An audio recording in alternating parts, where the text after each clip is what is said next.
Welcome to our exploration of psychology in business and management.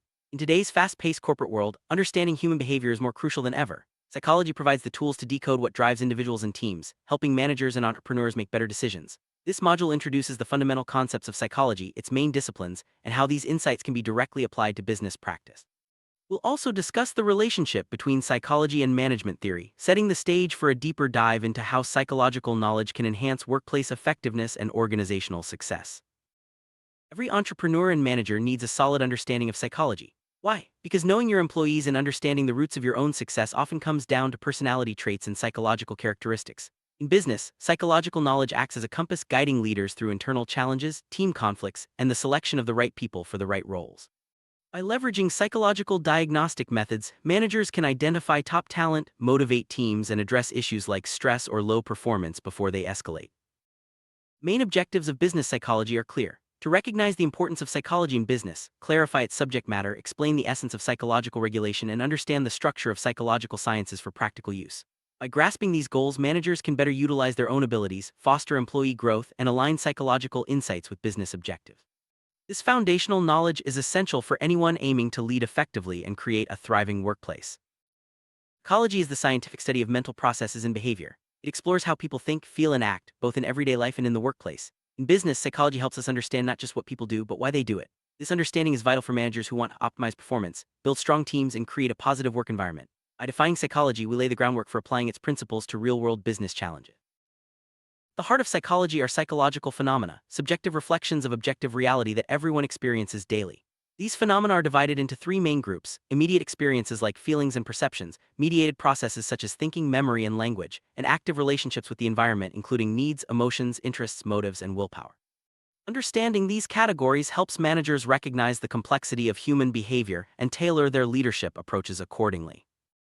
Psychological phenomena are further classified based on their consistency and practical importance. In business, we often refer to three main types: psychological processes, psychological traits, and psychological states. Processes include sensation, perception, memory, and thinking. Traits cover abilities, skills, temperament, and character. States refer to temporary conditions like anxiety, mood, or stress. Recognizing these distinctions allows managers to better assess and support their team. The workplace, psychological processes are constantly at play. Sensation and perception help employees interpret their environment, while memory and thinking drive problem-solving and innovation. Attention and imagination also play crucial roles, enabling individuals to focus on tasks and generate creative solutions. By understanding these processes, managers can design workflows and environments that enhance productivity and foster creativity. Traits such as abilities, temperament, and character shape how individuals approach their work. For managers, recognizing these traits in themselves and their employees is key to assigning roles, building teams, and driving success. For example, a sales role may require enthusiasm and openness, while a managerial position might demand resilience and integrity. By aligning tasks with individual traits, organizations can maximize both performance and job satisfaction. Psychological states, such as anxiety, stress, or joy, are temporary but powerful influences on workplace behavior. Managers who are attuned to these states can intervene early to prevent burnout, resolve conflicts, and maintain a positive atmosphere. Recognizing when an employee is anxious or frustrated allows leaders to provide support, adjust workloads, or offer encouragement, ultimately leading to higher morale and productivity. Memory and thinking are central to learning and decision-making in business. Employees rely on memory to retain important information, and on thinking to analyze situations and solve problems. Managers can support these processes by providing clear instructions, encouraging continuous learning, and fostering an environment where critical thinking is valued. This not only improves individual performance, but also drives organizational growth. Motivation is a driving force behind employee performance. Understanding what motivates individuals, whether it's achievement, recognition, or personal growth, enables managers to tailor incentives and create a more engaged workforce. Motivated employees are more productive, innovative, and committed to organizational goals. By tapping into the right motivational strategies, leaders can unlock the full potential of their teams. Self-regulation refers to the ability to manage one's own behavior, emotions, and thoughts in pursuit of long-term goals. In business, self-regulation helps employees adapt to changing circumstances, overcome challenges, and maintain focus. Managers who foster self-regulation within their teams see higher levels of resilience, adaptability, and sustained performance, even in high-pressure situations. Behavioral regulation in psychology is a multi-level process. It includes biological, psychological, social, and organizational levels, each with its own components and tools. For example, biological regulation involves instincts and needs, while organizational regulation relies on rules and procedures. Understanding these levels helps managers create environments where employees can thrive, balancing personal needs with organizational goals. Each level of behavioral regulation uses specific tools. Biological regulation draws on instincts and needs, psychological regulation relies on abilities and motives, social regulation involves habits and ethics, and organizational regulation uses policies and laws. By understanding and leveraging these tools, managers can guide employee behavior more effectively, ensuring alignment with company objectives. Business challenges often require specialized psychological knowledge. Applied disciplines like work psychology, management psychology, social psychology, educational psychology, counseling psychology, engineering psychology, marketing psychology, and public relations psychology each address specific business needs. Knowing which discipline to draw from helps managers solve problems more efficiently and make informed decisions. Work psychology studies the relationship between people and their jobs. It analyzes how psychological factors influence performance and how work affects personal development. Work psychology is especially valuable in personnel management, helping with job profiling, employee selection, and placement. By applying its methods, organizations can ensure the right people are in the right roles, boosting overall effectiveness. Social psychology examines the social conditions of work, focusing on relationships, group dynamics, and workplace culture. It reveals how formal and informal relationships impact motivation, attitudes, and ultimately company performance. Insights from social psychology are crucial for building effective teams, fostering positive interactions, and creating a stable, profitable organization. Educational psychology addresses learning and development in the workplace. It studies how employees acquire new skills, adapt to change, and break old habits. This discipline is especially important when companies innovate, enter new markets, or need to retrain staff. By applying educational psychology, organizations can design effective training programs that boost performance and support continuous growth. Engineering psychology focuses on adapting tools and technology to human needs. It ensures that equipment and work environments are designed for maximum efficiency and safety. This discipline became especially important with the rise of complex technology in the workplace. By considering human limitations and strengths, engineering psychology helps organizations create safer, more productive workspaces. Counseling psychology or coaching helps uncover hidden reserves of potential within employees. By using diagnostic and analytical methods, counseling psychologists support strategic management and personal development. The core idea is that every employee is a valuable asset, and with the right guidance, their full potential can be realized for the benefit of the organization. Management psychology studies the psychological principles behind leadership and organizational behavior. It explores what makes some managers successful in leading people while others excel in technical tasks. By understanding these dynamics, organizations can develop better leaders, improve decision-making, and create more effective management structures. Marketing psychology examines how psychological factors influence consumer behavior and product placement. By understanding what drives purchasing decisions, companies can tailor their marketing strategies to better meet customer needs. This discipline also includes advertising psychology and public relations, helping organizations communicate more effectively and build stronger brands. Psychoanalysis, developed by Sigmund Freud, is a major psychological approach that explores the unconscious mind. In business, psychoanalytic concepts are used in training programs, especially in sales and advertising. By understanding unconscious motivations, managers can better predict behavior and design interventions that address deep-seated issues within teams. Behaviorism, or the psychology of behavior, focuses on observable actions rather than internal processes. Founded by J.B. Watson, this approach has greatly influenced management training, especially in developing communication and decision-making skills. By focusing on behavior that can be measured and changed, behaviorism provides practical tools for improving workplace performance. Integration of psychology and management theory has transformed how organizations operate.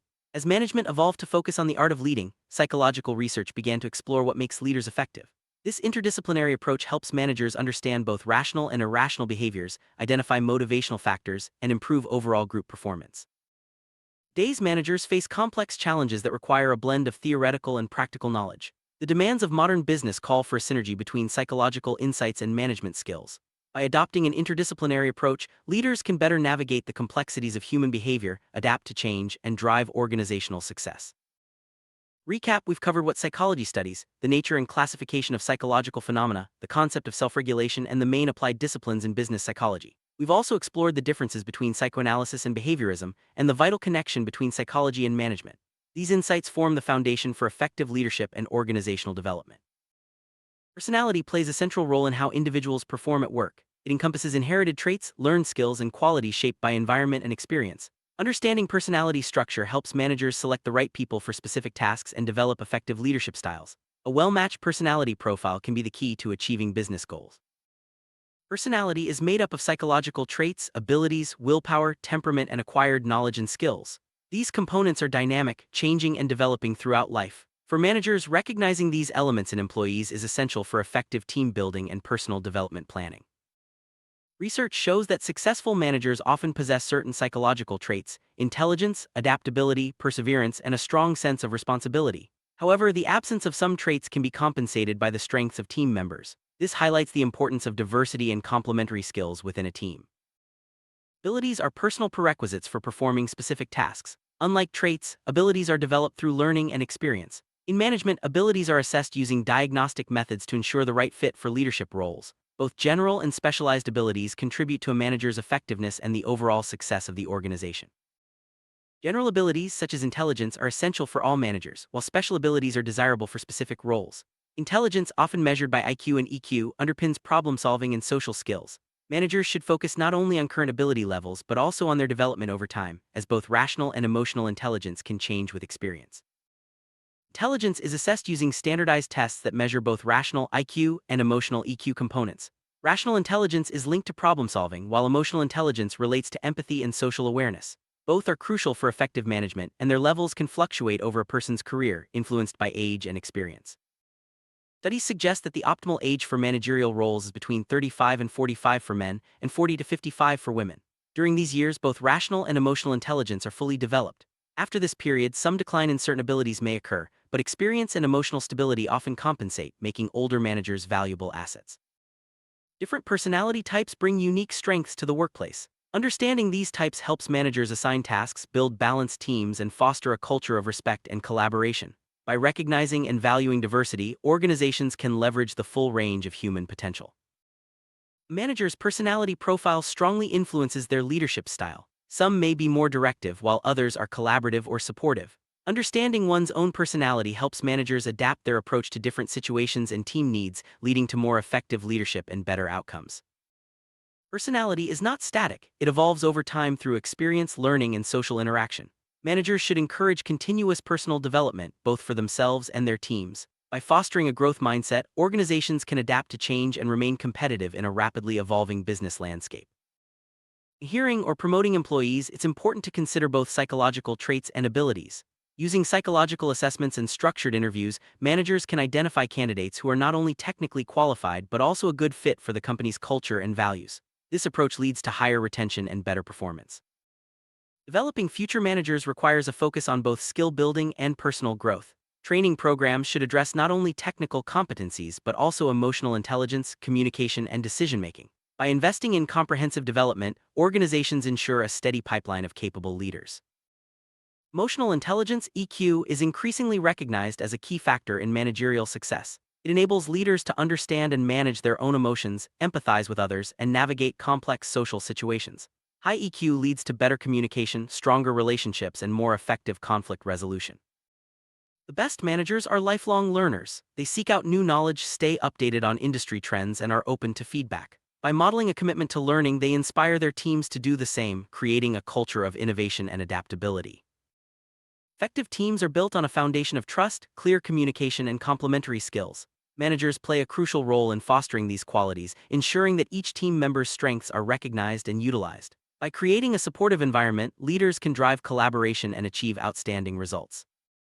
Workplace stress is a common challenge that can impact performance and morale. Managers should be proactive in identifying sources of stress and providing resources for well-being, such as flexible schedules, wellness programs, and open communication channels. Supporting employee well-being leads to higher engagement and productivity. Change is inevitable in business. Successful managers help their teams adapt by communicating clearly, providing support, and encouraging flexibility. By embracing change and viewing it as an opportunity for growth, organizations can stay competitive and resilient in a rapidly evolving market. In summary, psychology offers invaluable insights for business and management. By understanding psychological phenomena, leveraging applied disciplines, and focusing on personal and team development, managers can create thriving organizations. The integration of psychology and management is not just a trend, it's a necessity for achieving long-term success in today's complex business world. Welcome. Today we're diving into the fascinating world of personality structure, especially as it relates to managers and workplace success. Personality isn't just a single trait, it's a complex system made up of different components, each influencing how we think, act, and interact. Understanding these elements is crucial for anyone aiming to excel in management or simply work better with others. We'll explore the building blocks of personality, how they develop, and why they matter in professional settings. Let's start by breaking down what makes up a person's unique character and how these traits can shape workplace dynamics. Natural decline of intelligence is highly individual and depends on several factors. For managers, overall health, lifestyle, personality structure, and even life philosophy all play a role. Some may experience changes earlier while others maintain sharpness well into later years. Recognizing these influences helps organizations support their leaders and adapt roles as needed. It's not just about age. How you live, think, and manage stress can all impact cognitive ability. This understanding encourages a more holistic approach to professional development and well-being in the workplace. General work stereotypes are built on willpower and habitual mechanisms. These include the ability to finish tasks, consistency, discipline, time management, and decision-making. Such habits form the backbone of professional reliability and are especially vital for managers. Developing these skills isn't just about personal growth, it's about creating a productive, trustworthy environment where teams can thrive. By understanding and nurturing these habits, managers can set a strong example and foster a culture of accountability and efficiency. Beyond general abilities, managers need special psychological skills. These are considered desirable traits tailored to specific job conditions. Organizations often seek leaders who possess not only broad mental strengths but also unique capabilities suited to their roles. For example, adaptability, creative problem solving, and emotional intelligence are highly valued. These specialized abilities enable managers to handle complex challenges, lead diverse teams, and drive innovation. Cultivating such skills is essential for anyone aspiring to leadership positions. As knowledge in various fields expands, the need for teamwork grows. Managers must shift from individual leadership to team cooperation. This transition has sparked the development of new skills, especially in social interaction. Effective collaboration requires managers to communicate clearly, resolve conflicts, and motivate diverse groups. Embracing teamwork not only improves problem solving but also fosters a sense of unity and shared purpose within organization. The modern manager is as much a team player as a leader. Character traits are shaped and reshaped through complex social relationships, at work, in society, and in personal interactions. These traits define how individuals relate to others and themselves. Character is influenced by biological, psychological, and social factors, including family, upbringing, and environment. In essence, character traits are personal qualities that mark someone as a member of society. For managers, strong character is vital for earning trust and leading by example. Psychological and mental skills are learned and developed through training. These skills allow individuals to perform tasks efficiently and effectively, using the right methods and approaches. For managers, such skills are essential for adapting to changing work demands and solving problems quickly. Training and continuous learning ensure that managers remain agile and capable, ready to tackle both routine and unexpected challenges in the workplace. Research has identified key skills necessary for successful management. These include communication, decision-making, a set of managerial skills, and conflict resolution. As workplace demands evolve, so do the requirements for these abilities. Managers must continually refine their professional toolkit to stay effective and relevant. Mastering these skills not only enhances personal performance, but also contributes to the overall success of the organization. Personality dynamics refer to the changes in functioning of personality over time. These dynamics are driven by psychological processes and motivation, which together activate behavior in specific situations. For managers, understanding personality dynamics is key to adapting leadership styles and responding to workplace challenges. The ability to measure and improve these processes can significantly impact job performance and satisfaction. Several core psychological processes are crucial for effective work performance: perception, attention, memory, thinking, and imagination.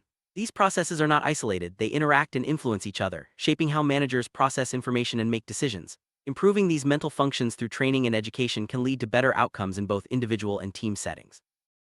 Like fixed personality traits, psychological processes are more adaptable and can be shaped by education and training. Many management schools and institutions focus on enhancing these processes to improve workplace performance. By investing in continuous learning, managers can refine their mental skills, adapt to new challenges, and maintain high performance throughout their careers.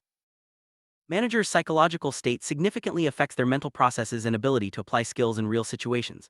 This state is defined as a specific readiness for certain behaviors, shaped by emotions that fluctuate based on events and experiences. Recognizing and managing psychological states is essential for maintaining high performance and positive workplace relationships.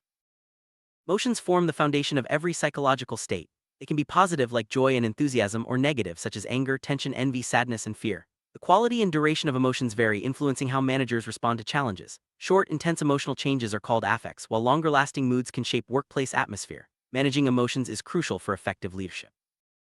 Emotional maturity, balance, and flexibility are key characteristics for managers. These traits help create a healthy psychosocial environment and foster strong interpersonal relationships.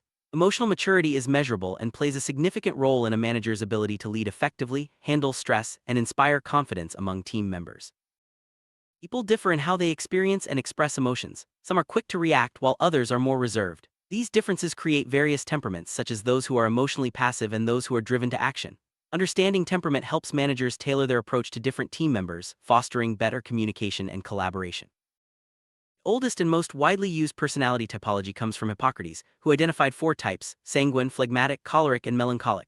Each type has distinct characteristics, from lively and communicative to calm, impulsive, or deeply emotional. Recognizing these types helps managers understand their team members and build more effective working relationships. C.G. Jung introduced another influential typology, dividing people into extroverts and introverts. Extroverts are practical, quick, and communicative, while introverts are more reserved, thoughtful, and sometimes shy. Understanding these orientations is valuable for managers, especially when assembling teams or assigning roles that match individual strengths.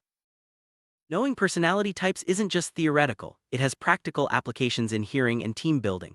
People are often attracted to or repelled by certain types, so understanding these dynamics can help managers create harmonious teams. It's important to consider both professional skills and personality fit when selecting employees.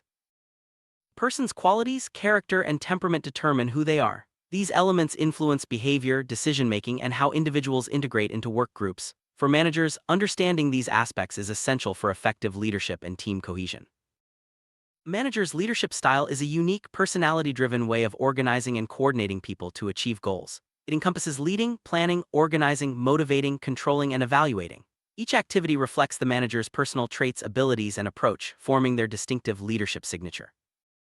There are four classic leadership styles: authoritative, democratic, liberal, and laissez-faire. Each style has unique characteristics and is suited to different organizational needs. Authoritative leaders rely on formal authority, while democratic leaders emphasize participation and trust. Liberal leaders manage highly skilled teams with minimal interference, and laissez-faire leaders allow maximum autonomy. Understanding these styles helps managers choose the best approach for their team. Authoritative leadership is based on formal authority and a clear system of power and responsibility. This style requires strong physical and psychological presence. When used appropriately, it can drive discipline and order, but if misapplied, it may stifle creativity and lower morale. Managers must assess their own strengths before adopting this approach. Democratic leadership prioritizes relationships and work. It relies on natural authority built on psychological and professional qualities. Managers using this style delegate responsibility, involve employees in decision-making, and foster open communication. This approach requires empathy, trust, and strong social skills, making it ideal for collaborative environments. Liberal leadership is marked by low formal authority but high prestige. Managers using this style lead teams of highly qualified, independent employees. Their role is to maximize synergy with minimal intervention, allowing team members to set and pursue their own goals. This style works best in innovative, self-driven environments. Laissez-faire leadership, or the hands-off style, involves minimal managerial intervention. Team members are free to take on leadership roles and responsibilities. While this can foster independence, it may also lead to the rise of informal leaders and a shift in group dynamics. Managers must monitor group cohesion to prevent loss of direction. Impulsive leaders are emotionally unstable, lack organizational skills, and struggle with decision-making. They often adapt quickly to others, lack a strong personal opinion, and are easily swayed by emotions and moods. This style can create uncertainty and inconsistency within teams, highlighting the importance of emotional regulation in leadership. Participative leadership encourages broad employee involvement in decision-making. Originating in Japan, this style fosters a sense of unity and belonging, benefiting both employees and managers. It requires managers to be empathetic, generous, and capable of celebrating both their own and others' successes. Participative leadership is the opposite of directive or administrative approaches. Managers must align their leadership style with the organization's structure. Each organizational form requires a specific management approach, and this relationship also shapes the manager's personality profile. Flexibility and awareness of these dynamics are crucial for effective leadership and organizational success. Personality is highly integrated. Its components are never isolated but always interconnected. A change in one aspect affects all others. For example, emotional distress impacts not only feelings but also thinking, willpower, and overall psychological organization. This dynamic nature makes personality both complex and adaptable. Let's recap the essentials. We've explored the structure of personality, including psychological traits, abilities, and skills. We've discussed personality dynamics, psychological states, classic personality types, and the relationship between a manager's profile and their leadership style. Understanding these connections is vital for personal growth and effective management. Now let's shift focus to psychological methods used in business and management. These methods help organizations select, place, and develop employees, as well as optimize work processes and address issues like stress and fatigue. Understanding these tools is essential for building strong teams and achieving organizational goals. Main goals of psychological methods in business are to identify and develop employee potential, solve organizational problems, and improve workplace satisfaction.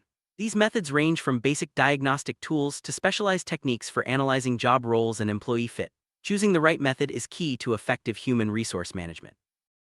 Psychological methods can be grouped into three categories: general methods like observation and experiments, special methods developed for specific psychological disciplines, and modified methods adapted from other fields such as marketing.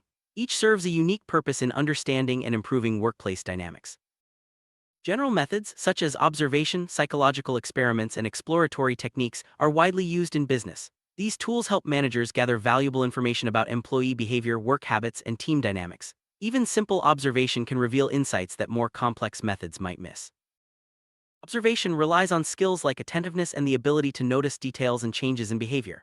There are two main types: participant observation, where the observer is involved in the situation, and non-participant observation, often using technology to minimize influence. Both types provide valuable data for decision-making and team management. Psychological experiments are used to uncover hidden issues in the workplace, such as unspoken conflicts or power dynamics. By creating controlled situations, managers and psychologists can observe reactions and gather data to improve team functioning. These experiments can be natural or planned and are valuable for training and development. Exploratory methods include interviews and questionnaires. Interviews serve diagnostic, advisory, and therapeutic functions in business. They are especially useful for selecting and placing employees, providing guidance, and resolving conflicts. Effective interviews require strong communication skills and the ability to build trust. Special methods are developed within specific psychological disciplines, such as work psychology or management psychology. These include psychodiagnostic tools for employee selection, placement, and motivation analysis. Using these methods helps organizations build stronger, more effective teams. Modified methods are adapted from other fields, such as marketing or advertising. These include projective and associative techniques, which are often used to understand consumer behavior or employee attitudes. Applying these methods in business can reveal hidden motivations and improve organizational strategies. Comprehensive sets of methods known as test batteries are used to address specific psychological problems in business. These batteries combine various tools to provide a complete picture of employee strengths, weaknesses, and potential. Using test batteries ensures a thorough and objective approach to personnel management. Observation remains one of the most valuable methods for managers. By systematically watching employee behavior, managers can gather objective information for decision-making, team management, and process improvement. Both participant and non-participant observation have their place, depending on the situation and goals. In retail, observation is often used to study customer behavior. For example, when introducing new products, managers may observe how customers interact with items, smelling, touching, or examining them before checking the price. These insights can inform marketing strategies and improve product placement. Observation is often used alongside other psychological methods for a more complete understanding of workplace dynamics. Combining tools like interviews, experiments, and questionnaires allows managers to gather diverse data and make more informed decisions. This integrated approach is key to effective personnel management. Psychological experiments are powerful tools for diagnosing hidden workplace issues. By creating controlled scenarios, managers can observe genuine reactions and gather data to improve team dynamics. These experiments are especially useful for training, conflict resolution, and assessing professional skills. Interviews are among the most frequently used psychological methods in business. They serve diagnostic, advisory, and therapeutic purposes, helping managers select, guide, and support employees. Successful interviews require strong communication skills, the ability to build rapport, and careful interpretation of information. Mastering this tool is essential for effective management. Welcome. Today we'll explore the essential psychological methods used in business and entrepreneurial practice. These methods are often underestimated, but they play a crucial role in achieving overall success. From interviews to questionnaires and from diagnostic tests to motivation theories, understanding these tools can help managers and employees alike make better decisions, improve workplace relationships, and boost performance. Let's begin by looking at the three main types of interviews used as psychological methods in business settings and why choosing the right one matters for your goals. Business practice, three main types of interviews are used as psychological methods, always considering a structured approach. First, there's the spontaneous or free interview, where only the goal is set, allowing for open conversation. Second, the semi-structured interview, which follows a basic outline but allows flexibility in the order and wording of questions. Third, the structured interview, where both the outline and the exact wording and order of questions are fixed and cannot be changed. Each type serves different purposes and should be chosen based on the situation and the information you need to gather. Deciding to use an interview method, it's important to select the type that matches your research subject and situation. For example, in recruitment, a structured interview with a detailed scenario ensures equal conditions for all candidates, making the process fair and reliable. In contrast, when solving a workplace problem, a free interview allows for more creativity and the use of associations, which can lead to unexpected insights. Always plan your interview methodology carefully to achieve your goals and avoid psychological errors that could distort the information you collect. Questionnaires are among the oldest general psychological methods and have long been used in business. Originally, they helped identify job applicants' interests, but over time they became tools for internal communication, allowing employees to express opinions and help solve company issues. Today, questionnaires are vital in personnel management, supporting functions like selection, hearing, placement, motivation, evaluation, and reward. Every manager should be skilled in using questionnaires as a general psychological method. There are two main types of questionnaires used in business psychology. Standardized questionnaires are designed for diagnostic purposes and can only be used by psychologists. They measure various personality traits and help refine psychological profiles. Purpose-built or non-standardized, questionnaires can be created by managers to supplement information about candidates or employees. These don't require a psychologist's involvement but may be more subjective. Both types have their place depending on the information needed and the context. Be effective, questionnaires must meet several requirements. They should be planned, specific, concise, and questions must be clearly worded and non-suggestive. One disadvantage of the questionnaire method is its low validity and the limited scope of information it provides. Still, when designed and used properly, questionnaires can be a powerful tool for gathering data from many people quickly and efficiently. Survey is a modification of the questionnaire method, used to quickly gather partial information. In business psychology, surveys often assess the psychological effect of product packaging, sensory perception, or first impressions among customers. In workplace psychology, surveys help identify employee interests, expectations, aspirations, and ambitions. They are especially useful for collecting quick, anonymous feedback on specific topics. While general psychological methods like interviews and questionnaires are valuable, they don't always provide precise, quantifiable information.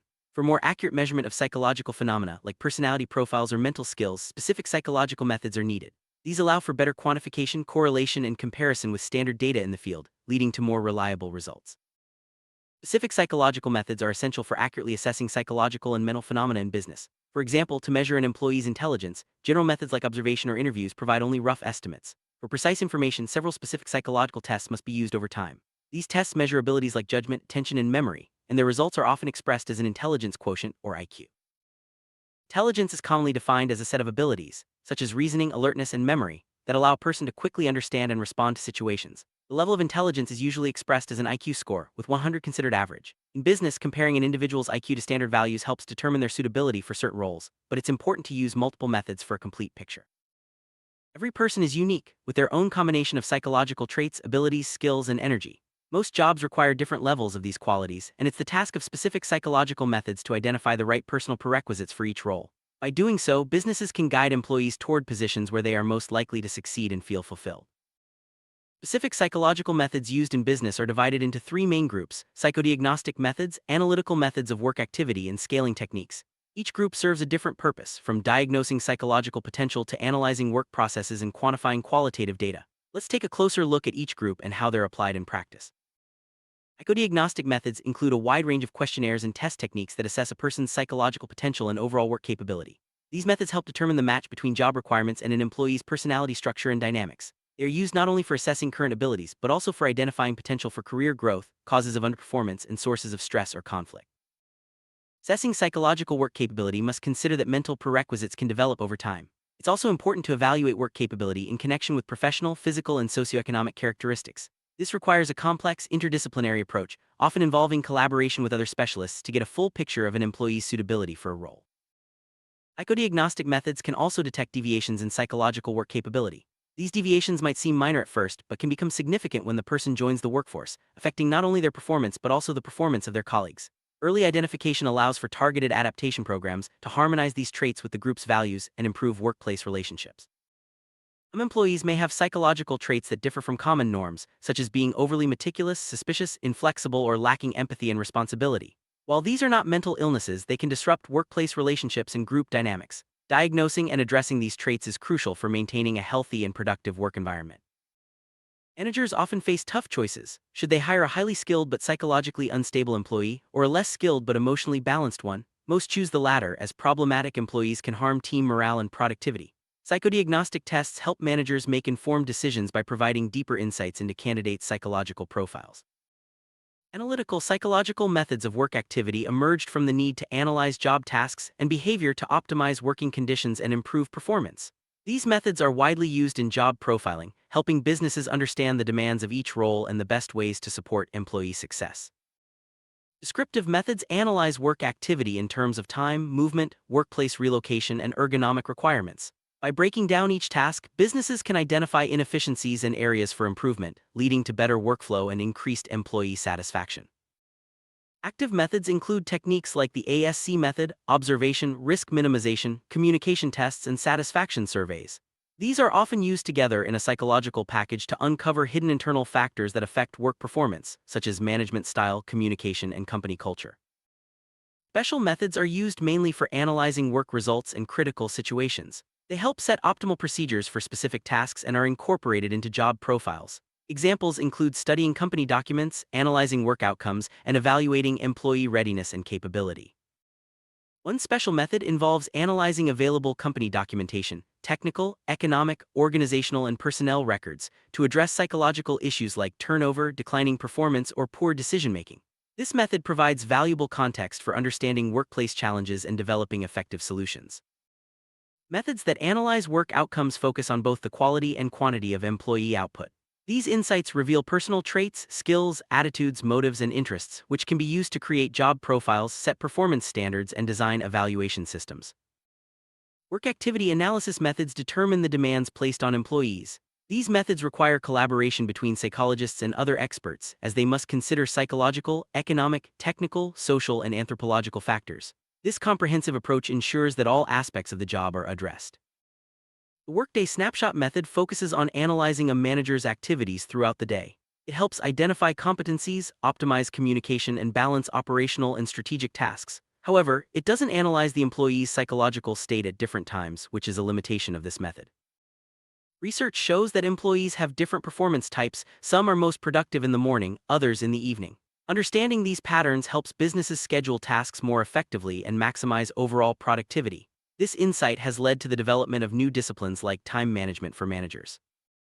The Incidence method analyzes typical and specific conditions in which managerial activities occur. It focuses on unusual or sporadic cases and identifies the main sources of inefficiency in management systems. Although time-consuming and demanding, it's widely used in business practice, especially in managerial training. Scaling techniques are used to quantify qualitative data in psychology. In business, three main types of scales are commonly used: attitude scales, interaction analysis scales, and group atmosphere scales. These tools help measure workplace satisfaction, group dynamics, and employee attitudes, providing valuable data for decision-making. Assessment center technique is a special psychological method that uses scaling to evaluate employees' suitability for managerial positions. It's used in HR management to select candidates for talent pools and to assess managerial potential. This method helps refine the selection process and ensures the right fit for leadership roles. While scaling techniques are widely used, some experts point out their limited predictive power. Despite this, scales remain popular in business for measuring attitudes, satisfaction, and group dynamics. They provide a structured way to gather and analyze data, supporting better management decisions. Modified psychological methods include adapted techniques from clinical psychology, psychometrics, and sociology. These methods are especially useful for uncovering hidden psychological qualities, studying stress responses, and measuring psychological phenomena with mathematical tools. Let's explore some key examples. Objective methods are used to reveal hidden personality traits that only appear in stressful or exceptional situations. These qualities are often suppressed because they conflict with a person's self-image. Projective techniques encourage spontaneous reactions, helping uncover true thoughts, attitudes, and behaviors that might otherwise remain hidden. Experimental methods for studying psychological stress expose employees to extreme working conditions to observe their reactions. These are widely used in professions where coping with stress is essential, such as pilots, dispatchers, drivers, and modern roles like managers and negotiators. The results help determine suitability for high-pressure jobs. Psychometric methods use mathematical and statistical tools to quantify psychological phenomena. They measure things like reaction time, frequency of behaviors, and intensity of responses. Often combined with statistical methods from quality management, psychometrics provides objective data to support HR and management decisions. Sociometric methods, especially the sociometric test, are used to study psychological phenomena in workplace relationships. Developed by J.L. Morneau, these tests measure social preferences and dependencies within teams. The results help managers plan tasks, assign roles, and build optimal working relationships. Sociometric self-assessment is crucial for objectively evaluating social adjustment within a team. It helps identify how individuals perceive their own roles and relationships, providing valuable insights for team building and conflict resolution. This method supports managers in creating harmonious and effective teams. The field of psychological methods is constantly evolving, with new techniques emerging in response to business needs. No single method is perfect or complete, so it's important for managers and HR professionals to stay updated and combine different approaches for the best results. In this section, you've learned about the main categories of psychological methods used in business, their advantages and limitations, and how to choose and apply them based on specific problems. You now understand how to diagnose psychological work capability, use special methods for job profiling, and select the right tools for employee selection, placement, and motivation. Let's shift focus to the psychology of performance and motivation. Employee performance is seen as the product of motivation and ability. Both psychological dispositions and workplace factors, like environment and relationships, affect how much and how well someone works. Understanding these factors is key to improving both individual and organizational outcomes. Every day, we notice differences in how people perform at work. Even with the same training and incentives, some employees go above and beyond while others do the bare minimum. These differences often come down to individual abilities, skills, and most importantly, motivation. Recognizing and measuring these differences helps managers build more effective teams. To manage performance effectively, it's important to measure both ability and motivation. Psychological tests, motivation inventories, and performance curves can all be used to assess these factors. By understanding each employee's unique pace and drive, managers can assign tasks more effectively and avoid mismatches that hurt productivity. There are several key theories of motivation that help explain what drives employee performance. These include Herzberg's motivation hygiene theory, which distinguishes between factors that cause satisfaction and those that prevent dissatisfaction. Understanding these theories enables managers to design better motivational programs and create a more engaging workplace. It's important to distinguish between motivation and stimulation. Motivation comes from within, like satisfaction, self-realization, and pride in work, while stimulation comes from external factors such as pay or supervision. Both play a role in performance, but true lasting improvement comes from nurturing internal motivation. To build high-performing teams, managers must understand and measure both abilities and motivation. Selecting employees with similar performance tempos and complementary skills ensures that the team works efficiently and harmoniously. Avoid the illusion that highly motivated employees will always compensate for less motivated ones. Balance is key.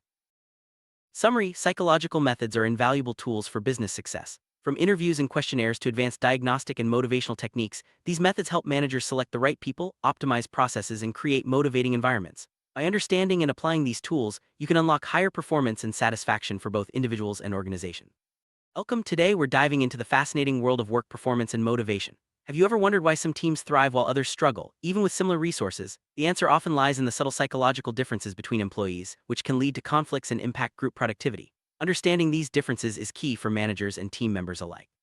In this video, we'll explore the concepts of performance and efficiency, how they differ, and why both matter in the workplace. We'll also look at how motivation, biological rhythms, and team dynamics shape our daily work experience. Let's get started by clarifying what we mean by performance and efficiency. In the workplace, performance and efficiency are often used interchangeably, but they're not the same. Performance refers to a specific act or result. Think of it as a snapshot of what an employee achieves at a given moment. Efficiency, on the other hand, is a more lasting trait. It's the ability to consistently deliver results over time, regardless of changing conditions. For example, someone might perform exceptionally well when everything is perfect, but true efficiency means maintaining good results even when things get tough. This distinction is crucial for managers when selecting new team members or evaluating current staff. Performance can be influenced by many factors, such as ideal working conditions, motivation, and even luck. For instance, in sports, an athlete's performance might depend on the quality of equipment or the playing surface. Similarly, employees may excel when everything aligns perfectly, but struggle when conditions change. Efficiency, however, is more about the underlying abilities, skills, and motivation that allow someone to keep delivering, no matter what. That's why, in hearing, it's important to look beyond just impressive achievements and consider the potential for long-term efficiency. There's a close relationship between performance and efficiency. Generally, if someone has low efficiency in a role, it's unlikely they'll achieve high performance. The reverse is also true. High efficiency often leads to strong performance, even in less than ideal circumstances. In simple terms, performance can be seen as the current expression of efficiency. This understanding is especially important when setting performance standards, evaluating employees, and designing incentive programs.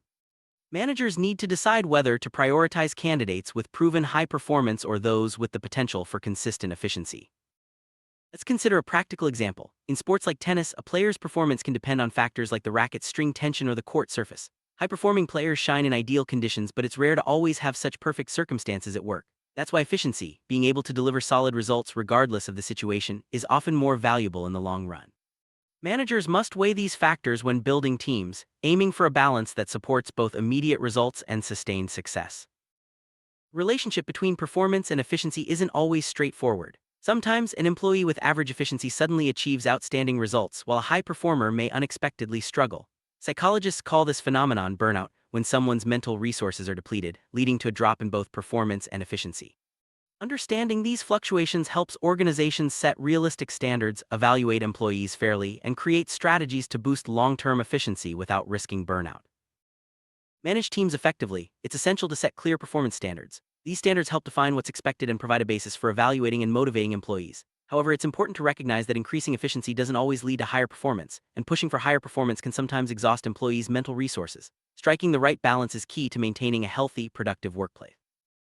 Both performance and efficiency are highly variable. Research and real-world experience show that an employee's efficiency changes over time. Psychologists refer to this as the fluctuation of work performance and efficiency, often illustrated by a performance curve. Understanding these fluctuations allows managers to better plan workloads, breaks, and incentives, ensuring employees can perform at their best throughout the workday. Performance curve is a tool used to visualize how an employee's efficiency changes during a work shift. Typically, there are 5 stages: warming up, getting accustomed, routine reactivation after a break, and a final decline as fatigue sets in.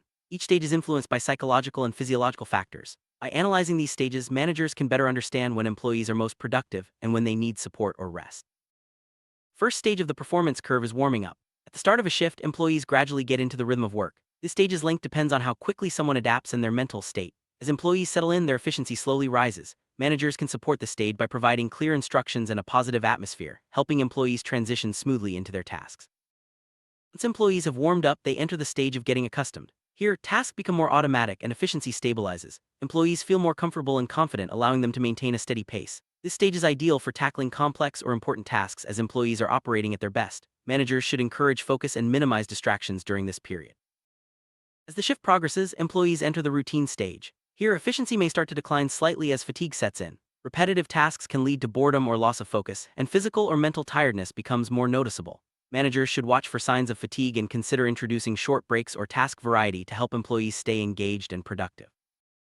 After a main break, such as lunch, employees often experience a reactivation stage. Efficiency rises again, though it may not reach the earlier peak. This period is a good opportunity to tackle remaining tasks with renewed energy. Managers can schedule important activities after breaks to take advantage of this temporary boost in productivity. Towards the end of the shift, employees enter the final stage, decline. Motivation drops and physical or mental fatigue becomes more pronounced. This is a natural part of the workday, and managers should avoid scheduling demanding tasks during this time. Instead, focus on wrapping up, reviewing progress, and preparing for the next day. For employees engaged in mental or knowledge work, the performance curve looks a bit different. Instead of physical fatigue, they may experience mental blocks, short periods when it's hard to concentrate or solve problems. These blocks can last minutes or even days, leading to frustration and stress. Recognizing and addressing mental fatigue is essential for maintaining productivity in knowledge-based roles. Despite being a simplified abstraction, performance curves are valuable tools for managers. They provide a clear overview of when employees are likely to be most or least efficient, helping with task assignment and scheduling. By understanding these patterns, managers can optimize team performance and ensure that employees are working on the right tasks at the right times. Beyond the work shift, psychologists also study how efficiency changes over a 24-hour period. Our biological rhythms, or biorhythms, influence when we're most alert and productive. Typically, efficiency rises from early morning, peaks around 9 a.m., dips in the afternoon, rises again in the evening, and drops sharply after 8 p.m. Understanding these rhythms can help organizations design better work schedules and improve employee well-being. Working in shifts, especially night shifts, can disrupt natural biorhythms. This often leads to reduced efficiency and a higher risk of health problems, both physical and psychological. Some employees adapt better than others, but overall, irregular schedules can cause sleep disorders, mood swings, and even chronic health issues. Organizations must consider these risks when planning shift work and provide support to affected employees. Ignoring employees, natural biorhythms can lead to a loss of mental and physical balance. Any disruption to daily rhythms increases the risk of psychological and physiological disorders. Managers should strive to align work schedules with employees' natural peaks whenever possible, reducing stress and promoting long-term health. Research shows that different shift systems are associated with various health problems. For example, permanent night shifts and rotating shifts with nights lead to higher rates of sleep disorders, headaches, digestive issues, and psychological problems compared to day shifts. These findings highlight the importance of considering employee well-being when designing work schedules.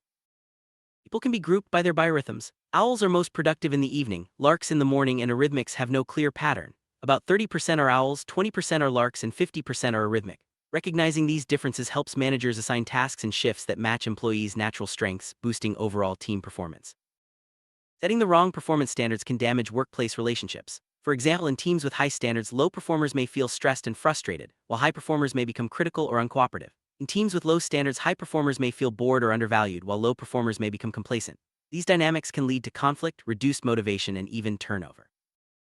In workplaces with high performance standards, low-performing employees often experience time pressure, frustration, and increased mistakes. They may struggle to keep up, leading to stress and even accidents. High performers, on the other hand, may become impatient, critical, or unwilling to cooperate. This can erode team spirit and make it harder to achieve collective goals.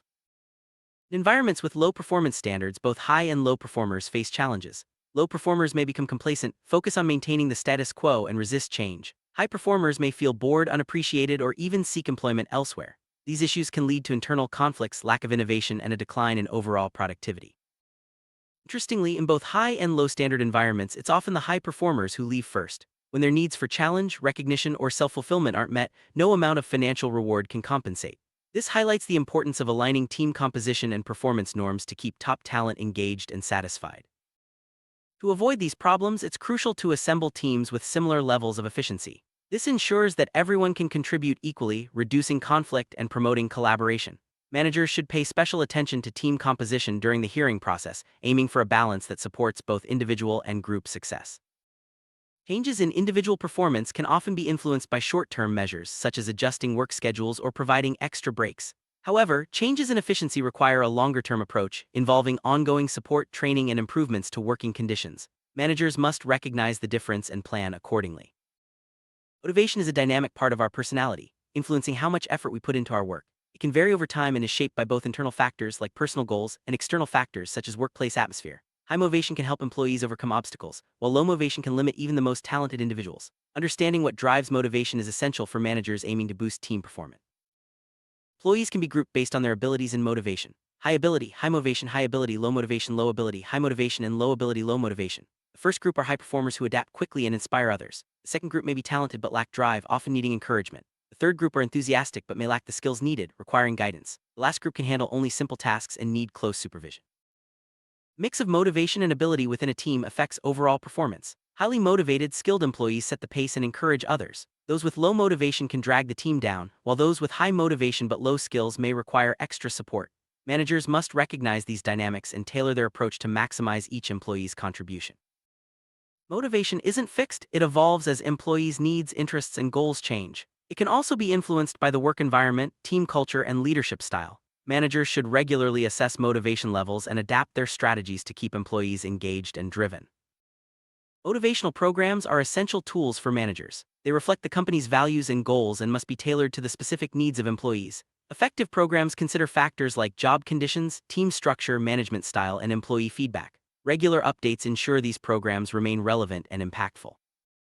One of the earliest theories of work motivation comes from F.W. Taylor, who believed that money was the main motivator for employees. He argued that well-designed pay systems would drive higher performance. While this view dominated for years, later research showed that other factors like social security and workplace relationships are also crucial for motivation.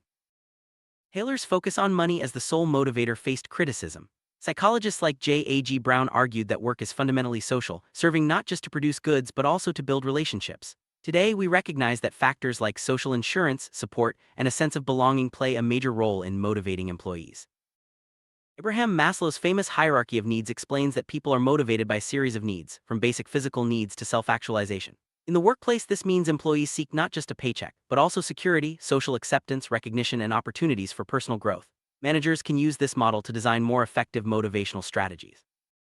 Maslow's hierarchy can be directly linked to work motivation. Physiological needs correspond to salary, safety needs to job security, social needs to group acceptance, esteem needs to recognition, and self-actualization to personal development. As each need is satisfied, higher-level needs become more important.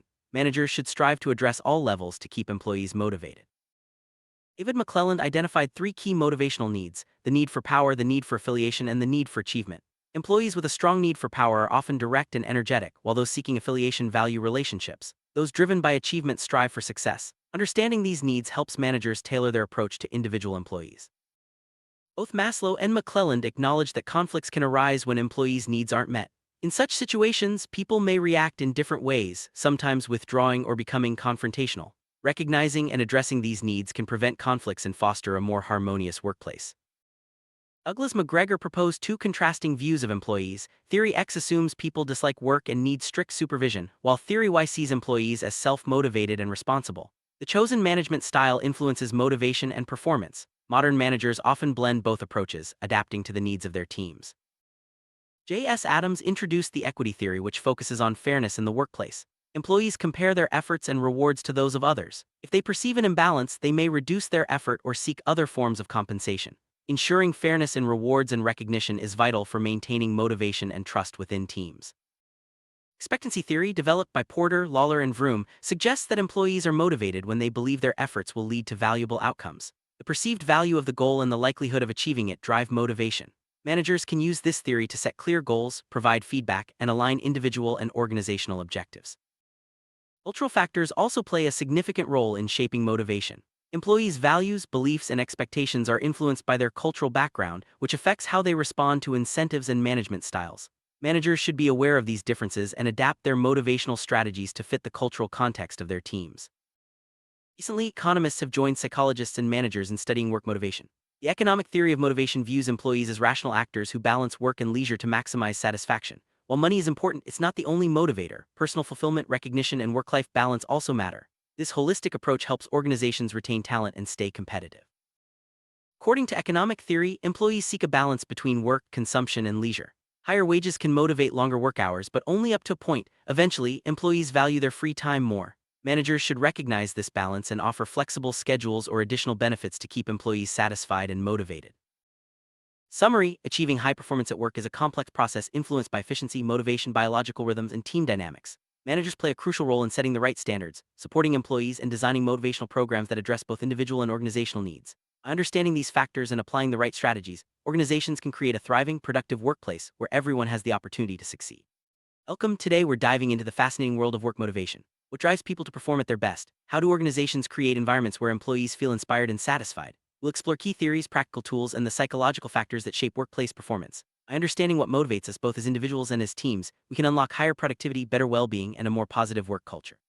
Let's start by looking at the foundational concepts of motivation and why they matter so much in every workplace.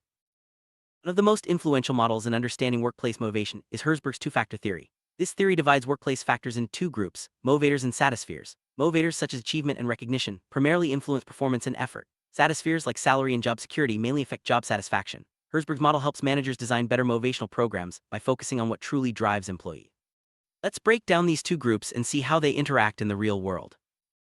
Motivators are factors that push employees to excel. These include the value of the work itself, achieving success, real responsibility, deserved recognition, and opportunities for professional growth.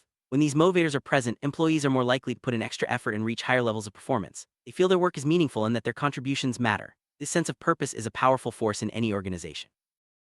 Satispheres or hygiene factors are elements that ensure employees are content at work. These include salary, job security, interpersonal relationships, quality of management, and cultural or social benefits. While these factors don't necessarily boost performance directly, their absence can lead to dissatisfaction. By maintaining a solid foundation of satispheres, organizations can prevent negative feelings and create a stable environment where motivation can flourish.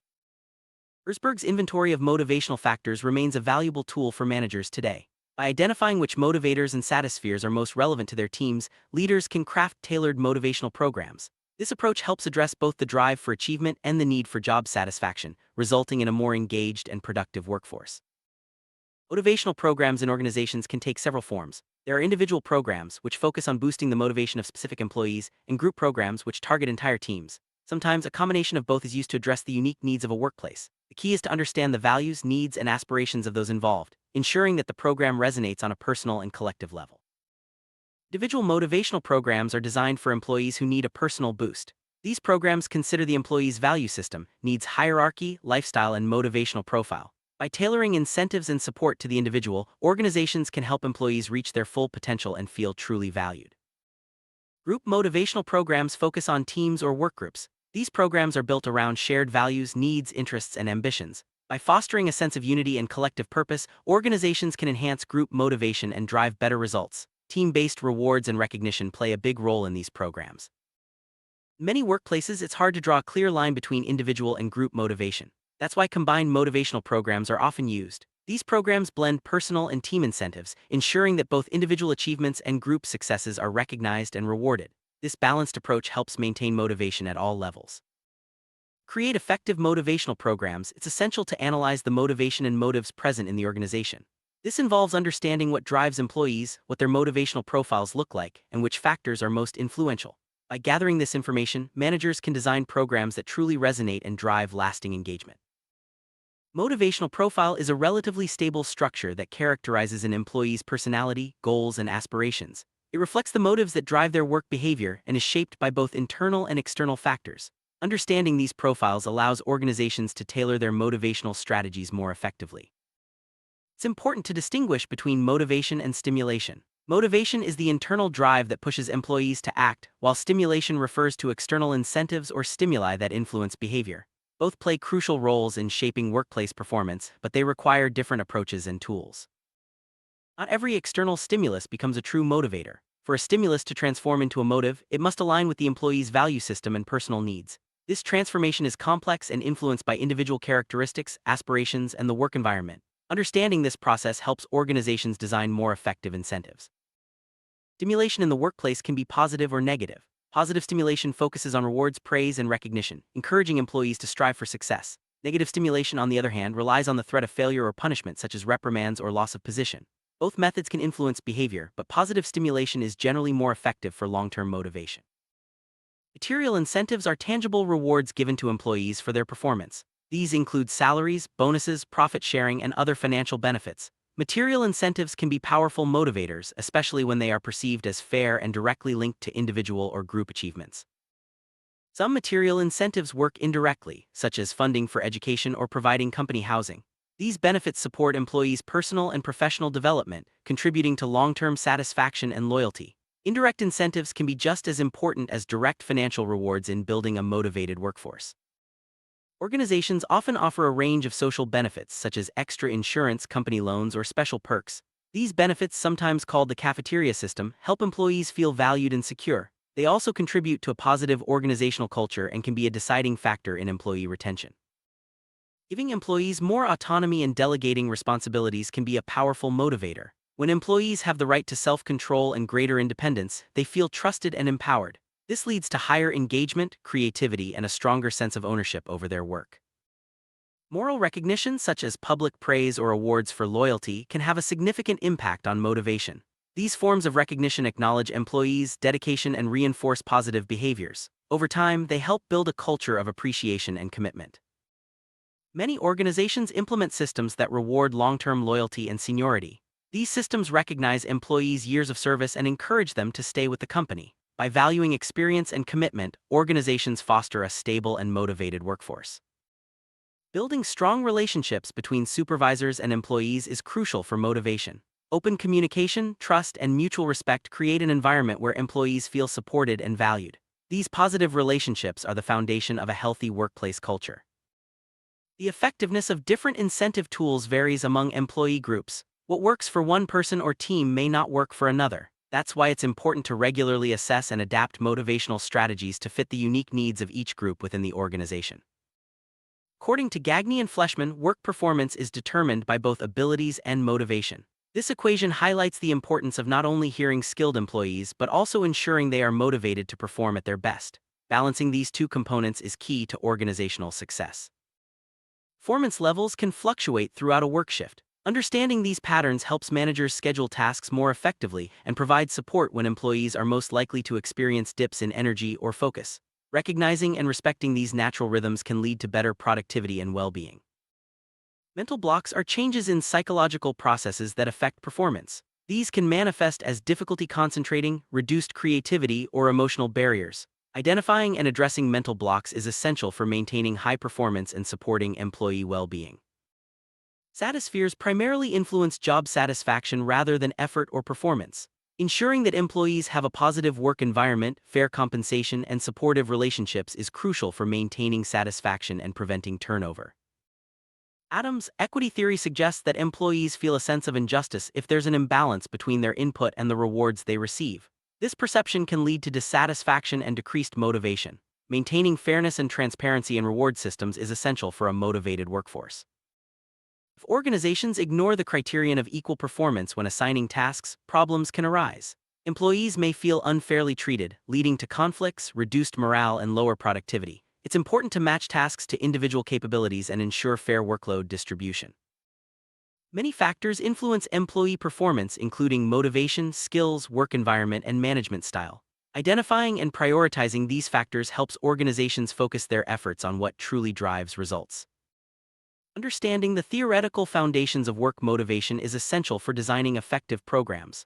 Classic theories, such as Maslow's hierarchy of needs and Herzberg's two-factor theory, provide valuable insights into what drives employees and how to meet their needs. Developing a personal motivation program involves identifying your own values, goals, and preferred incentives. By understanding what drives you, you can set meaningful objectives and seek out opportunities that align with your personal motivations. When designing motivation programs for groups, it's important to consider the shared values and aspirations of the team. Group incentives, collaborative goals, and team-building activities can strengthen unity and drive collective success. An effective stimulation system combines both material and non-material incentives. It's important to regularly review and update these systems to ensure they remain relevant and impactful for employees at all levels. Negative psychological phenomena such as monotony, fatigue, and stress can significantly impact work performance. Recognizing and addressing these issues is crucial for maintaining a healthy and productive workforce. Monotony arises from repetitive, unvaried tasks and can lead to boredom, reduced attention, and lower performance. It's not limited to factory work. Any job can become monotonous if it lacks variety and challenge. Identifying the sources of monotony is the first step toward reducing its impact. Monotony can manifest as feelings of tiredness, apathy, and decreased alertness. Employees may experience daydreaming, microsleep episodes, or even mild hallucinations. These symptoms can gradually erode performance and well-being if not addressed. Monotony can stem from tasks that require constant vigilance, poorly organized work, communication errors, or individual factors like age and education. By identifying these sources, organizations can implement changes to reduce monotony and its negative effects. Psychological saturation or mental overload occurs when employees feel overwhelmed by too many tasks or stimuli.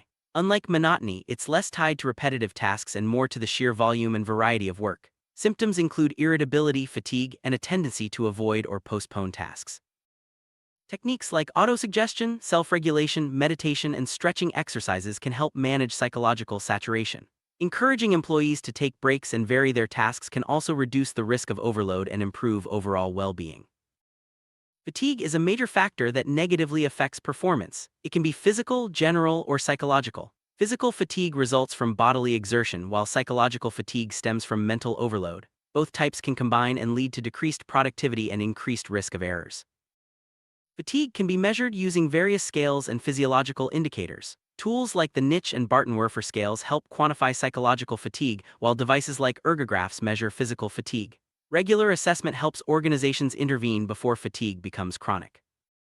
Acute fatigue is a temporary state that can be relieved with rest or a change in activity. Chronic fatigue, however, persists even after rest and can lead to serious health and performance issues. Addressing the causes of chronic fatigue is essential for long-term employee health. Preventing fatigue requires both organizational and individual efforts. Organizations can design work schedules that respect natural rhythms, while employees can practice good psychohygiene and self-care. Together, these strategies help maintain energy and performance. Psychological load, frustration, and stress are common in challenging work environments. They can lead to mental blocks, emotional disturbances, and decreased performance. Recognizing the signs and providing support is key to preventing more serious issues. Summary: understanding motivation, stimulation, and the psychological factors that affect performance is essential for any organization. By applying proven theories, designing effective programs, and addressing negative phenomena like monotony and fatigue, we can create healthier, more productive workplaces. Remember, motivation is not one size fits all. It requires ongoing attention and adaptation to meet the needs of every employee. Welcome. In this video, we'll explore the complex world of negative psychological states in the workplace, focusing on frustration and stress. These states can impact not only individual employees but also the entire work environment. By understanding their origins, manifestations, and management strategies, both employees and managers can foster a healthier, more productive workplace.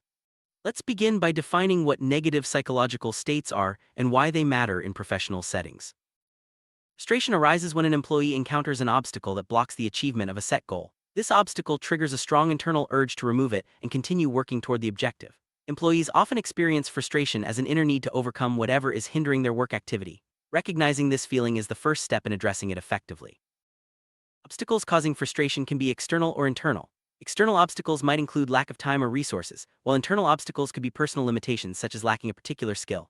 Both types of obstacles are perceived as unmet needs, creating pressure to change behavior. For example, wanting to learn a new language but lacking time is an external barrier, while lacking musical ear is an internal one.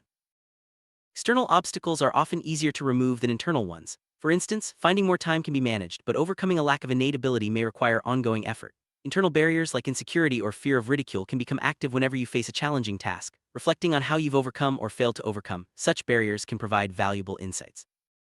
The psychological state of frustration lasts until the need is satisfied or the obstacle is removed.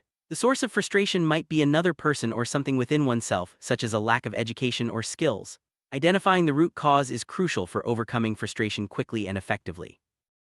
Frustration isn't limited to individuals; entire work groups can experience it. When this happens, it affects the overall social and psychological atmosphere at work. Negative feelings can spread, influencing the mood and productivity of others. Recognizing group frustration is key to maintaining a positive workplace culture.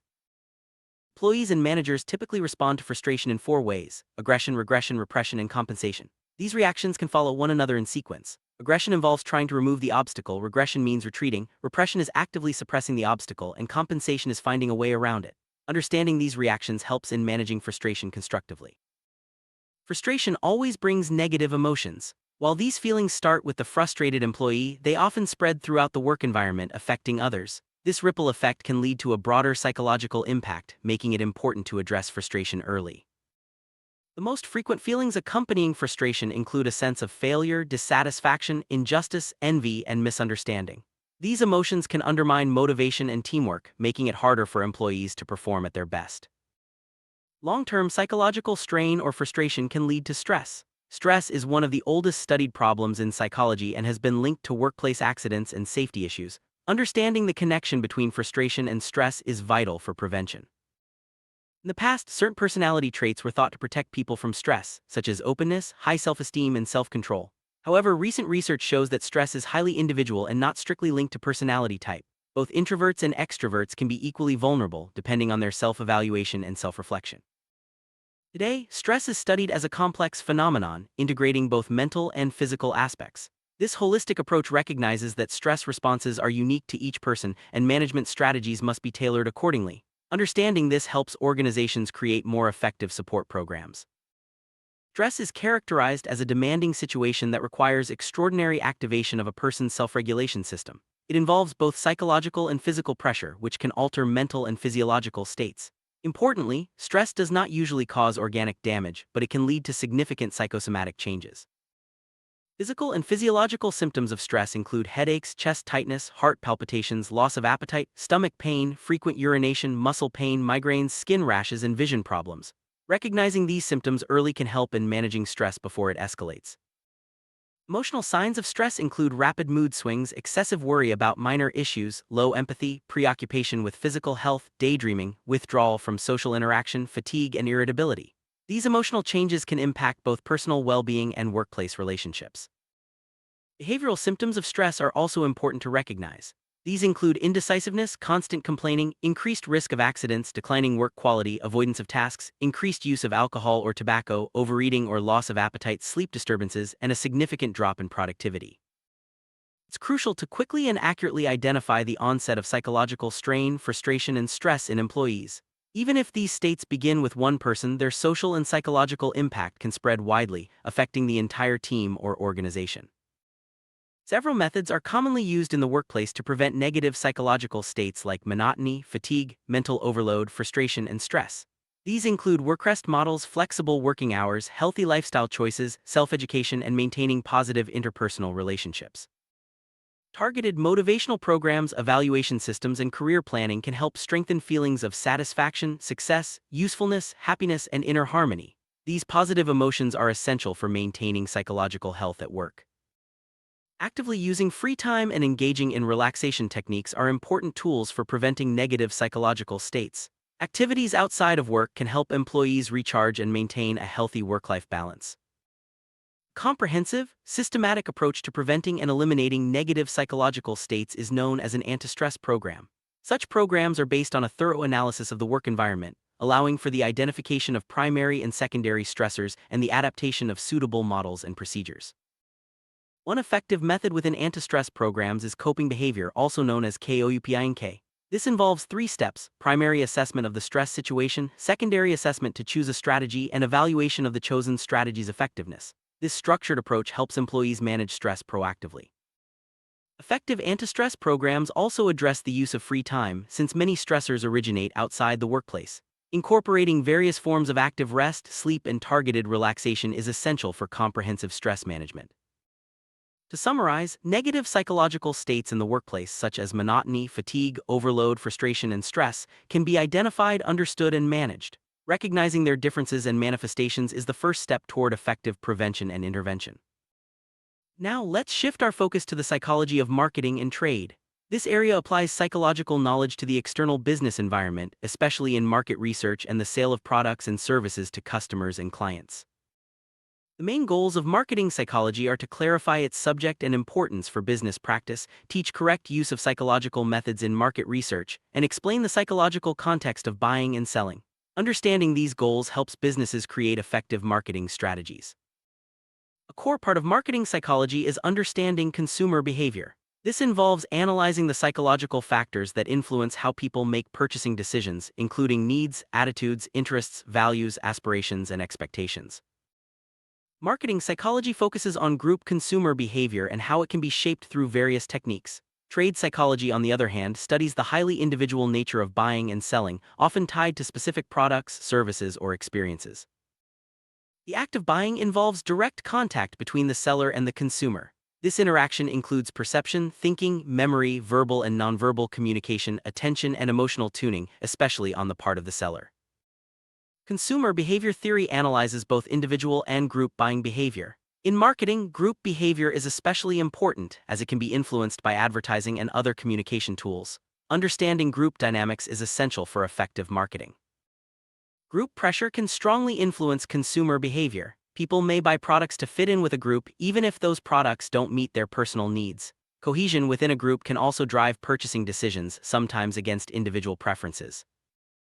Buying motives are often irrational, hidden, and contradictory. Sometimes people buy products only because of group influence, not because they truly need or want them. At other times, they avoid purchases that would suit their needs due to group expectations. A skilled seller can identify and address both social and individual needs of the consumer. By using active listening, empathy, and assertiveness, the seller can help the buyer make decisions that satisfy both group and personal motives. Many other factors influence buying decisions, such as the seller's knowledge, the reputation of the brand, national loyalty, and public opinion. Trust in the company or product can outweigh minor flaws and heavily influence the final decision. Selling products and services involves different psychological processes. Products are usually ready-made and can be examined before purchase, while services are produced and consumed simultaneously, often involving the customer in the process. When buying a service, the customer becomes part of the production process. This interaction, called psychological exchange, can create feelings of satisfaction, trust, and appreciation, or, if mishandled, dissatisfaction and stress.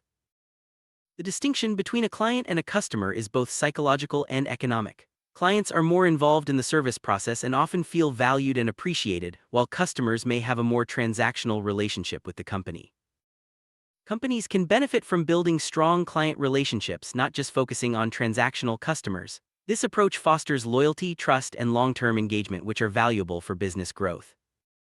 In summary, marketing and trade psychology help businesses understand and influence consumer behavior. By recognizing the psychological factors at play, companies can tailor their strategies to better meet the needs of both groups and individuals.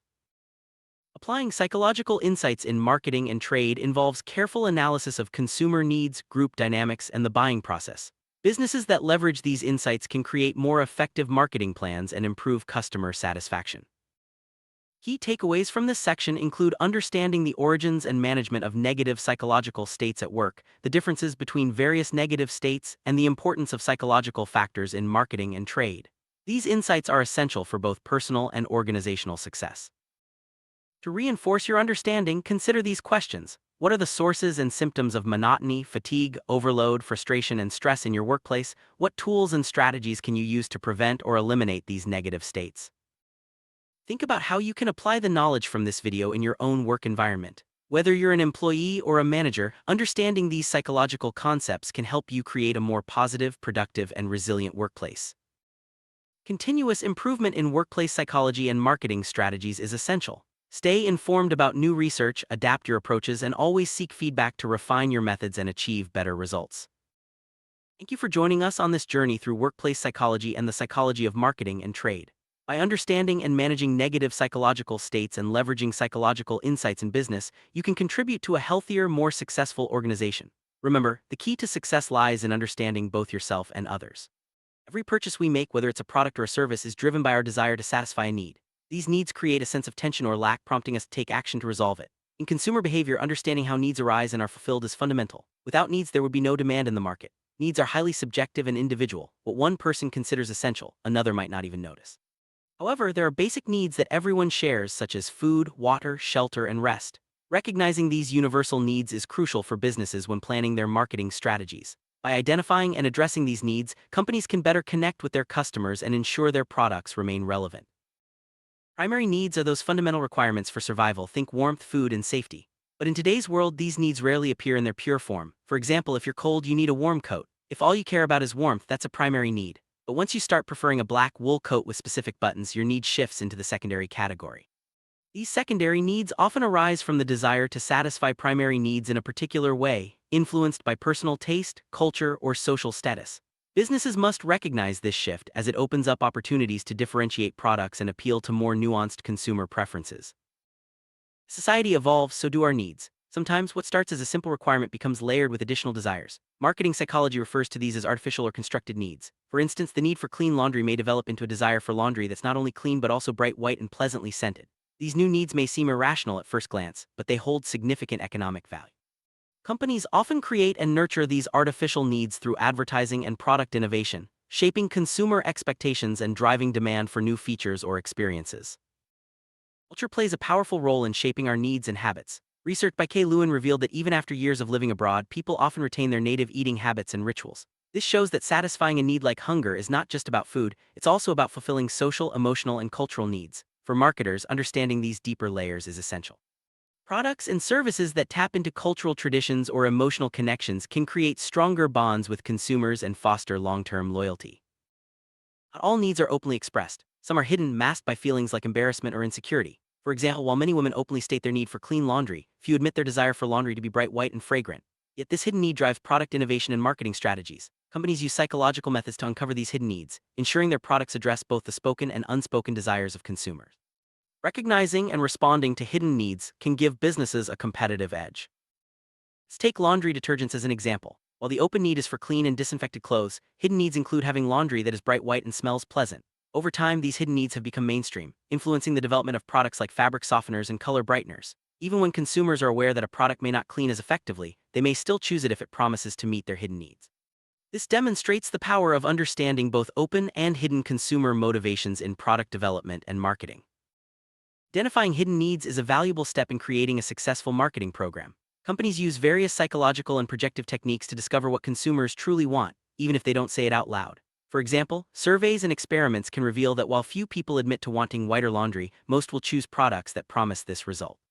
By tapping into these insights, businesses can design products and campaigns that resonate more deeply with their target audience.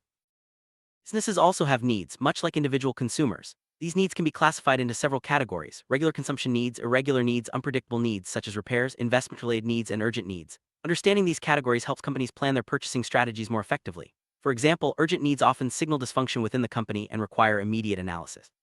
By systematically identifying and addressing these needs, businesses can optimize their operations and ensure smoother workflows. Sometimes we recognize a need but can't immediately satisfy it, perhaps due to budget constraints or other limitations. This gap between recognizing a need and being able to fulfill it is called consumer interest. For instance, you might want a book but choose to borrow it instead of buying it. Later, your desire to own the book grows and you start looking for ways to purchase it.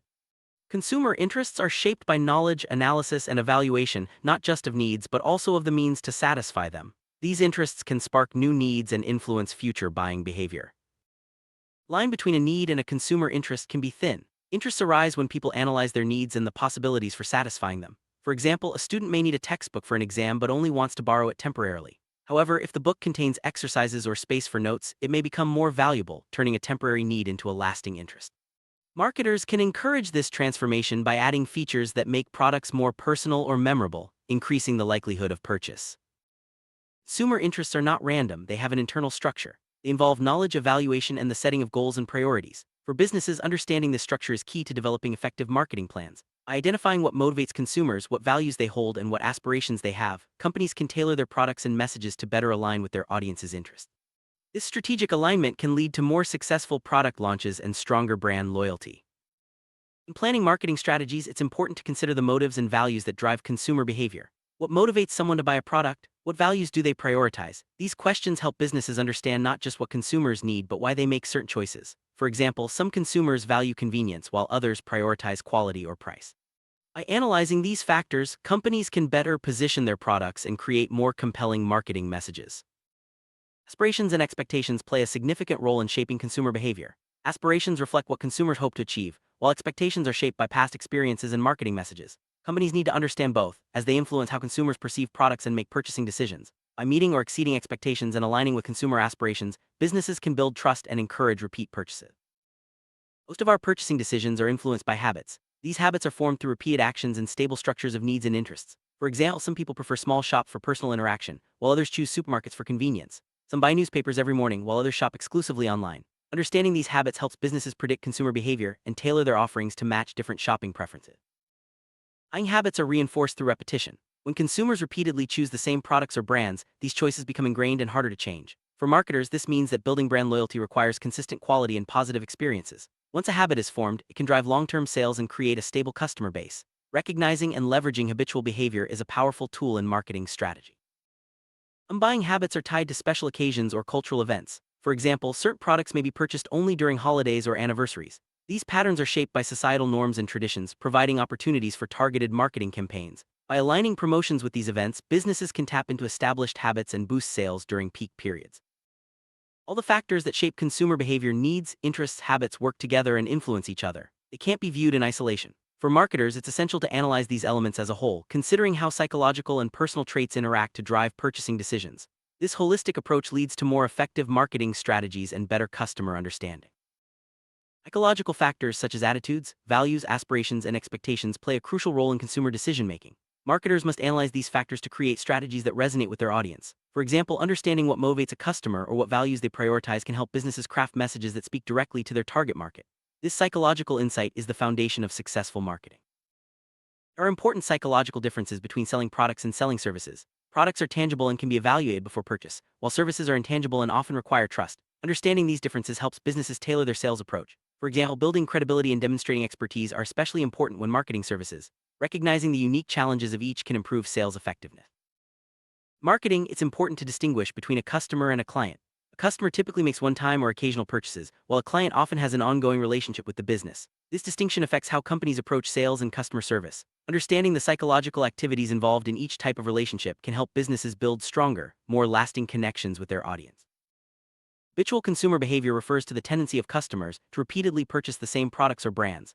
This behavior is influenced by psychological factors, past experiences, and satisfaction with previous purchases. For marketers, encouraging habitual behavior means delivering consistent value and maintaining high standards. By fostering positive habits, businesses can secure a loyal customer base and ensure steady sale.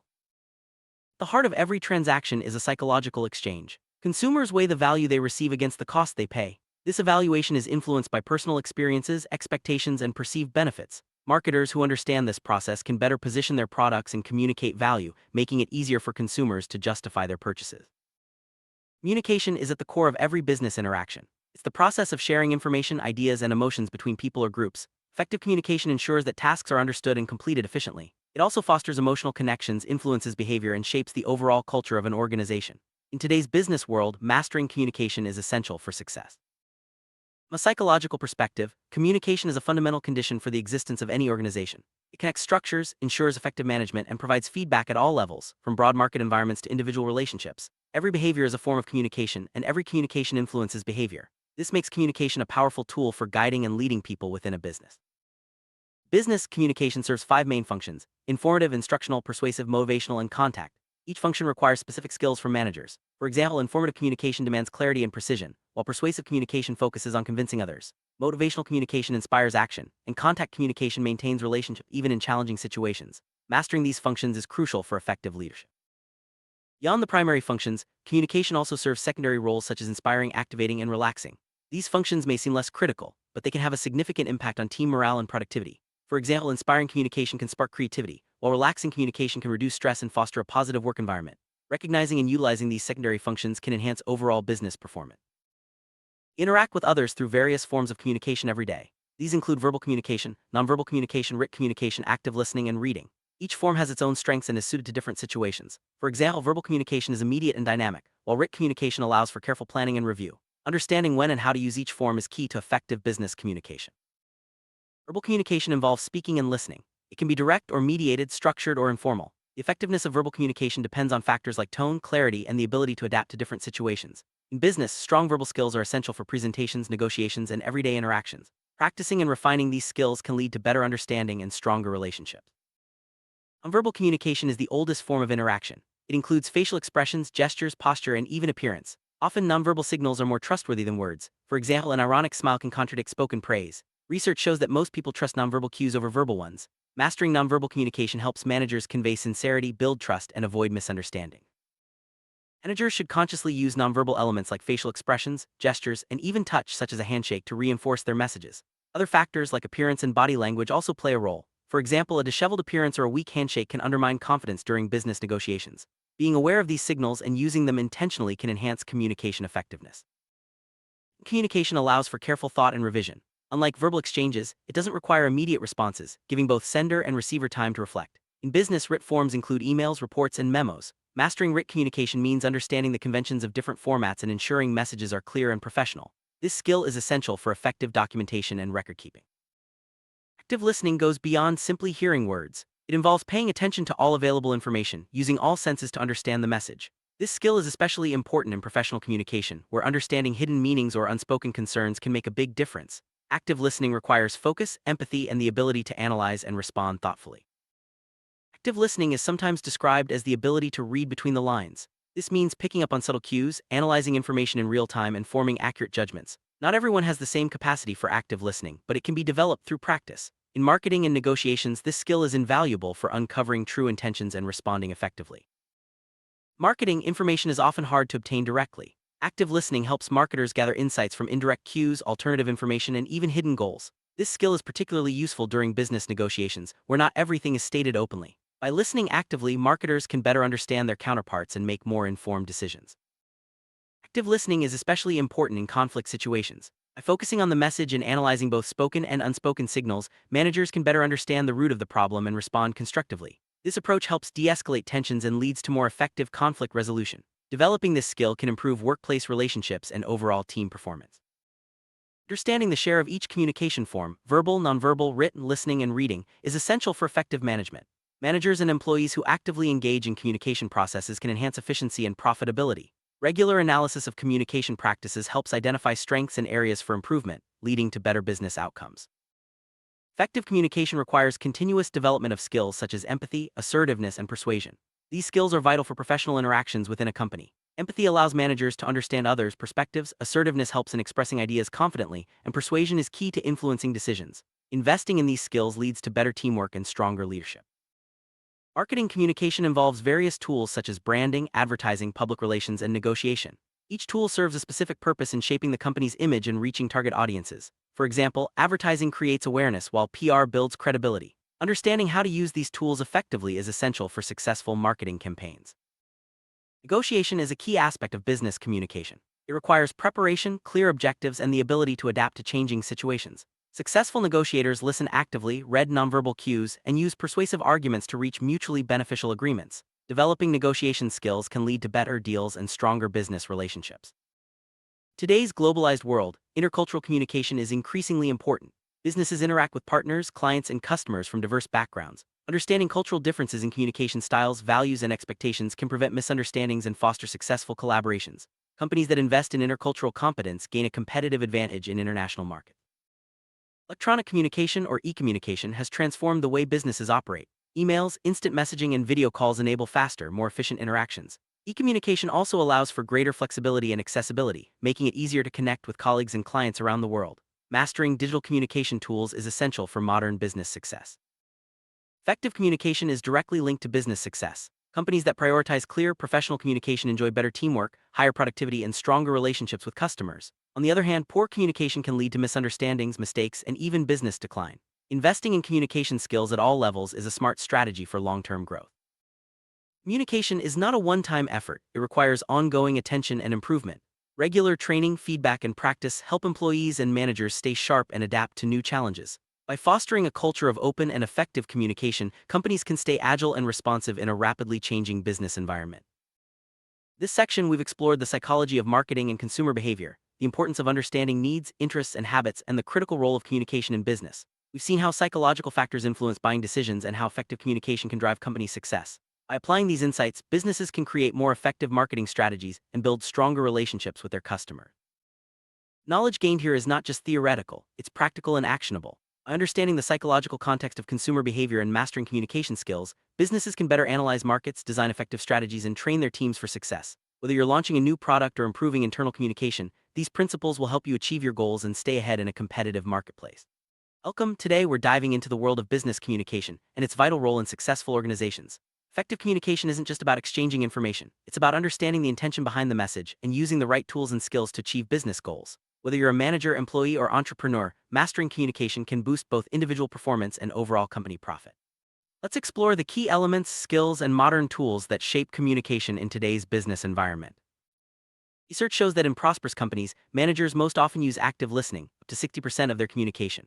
Reading comes next at 20%, while speaking and writing are used less frequently. This approach contrasts with less successful businesses where the pattern is reversed. The takeaway: the way managers communicate directly impacts not only individual performance but also the company's overall profit. Prioritizing listening and understanding can set a business apart from its competitors. Communication skills are not just innate, they can be developed and shaped through targeted training. Both employees and managers benefit from improving their communication abilities, which helps foster a positive communication climate within the company. These skills include assertiveness, empathy, and persuasion, all of which play crucial roles in business interactions. By investing in communication training, companies can enhance collaboration, reduce misunderstandings, and create a more productive work environment. Assertiveness is a key communication skill for managers. It means expressing your opinions and needs clearly and confidently while respecting others. Assertive managers can shape workplace communication towards objectivity and factual discussion, avoiding both passive and aggressive extremes. This skill is closely linked to effective leadership and decision-making, helping managers guide teams through challenges and changes with clarity and respect.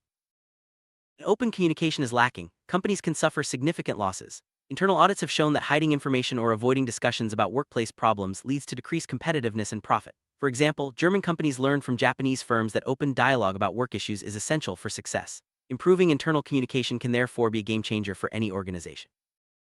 Empathy is the ability to understand and share the feelings of others. In business, empathetic managers can better perceive the needs, motivations, and concerns of their employees. This skill allows managers to predict reactions, resolve conflicts, and align company goals with employee interests. Empathy is essential for building trust and fostering a supportive work environment. Imagine an employee who avoids direct communication due to fear. An empathetic manager can step into the employee's shoes, understand their perspective, and identify the root cause of their anxiety. Only then can the manager find an effective solution. This approach not only resolves issues but also strengthens the relationship between managers and employees.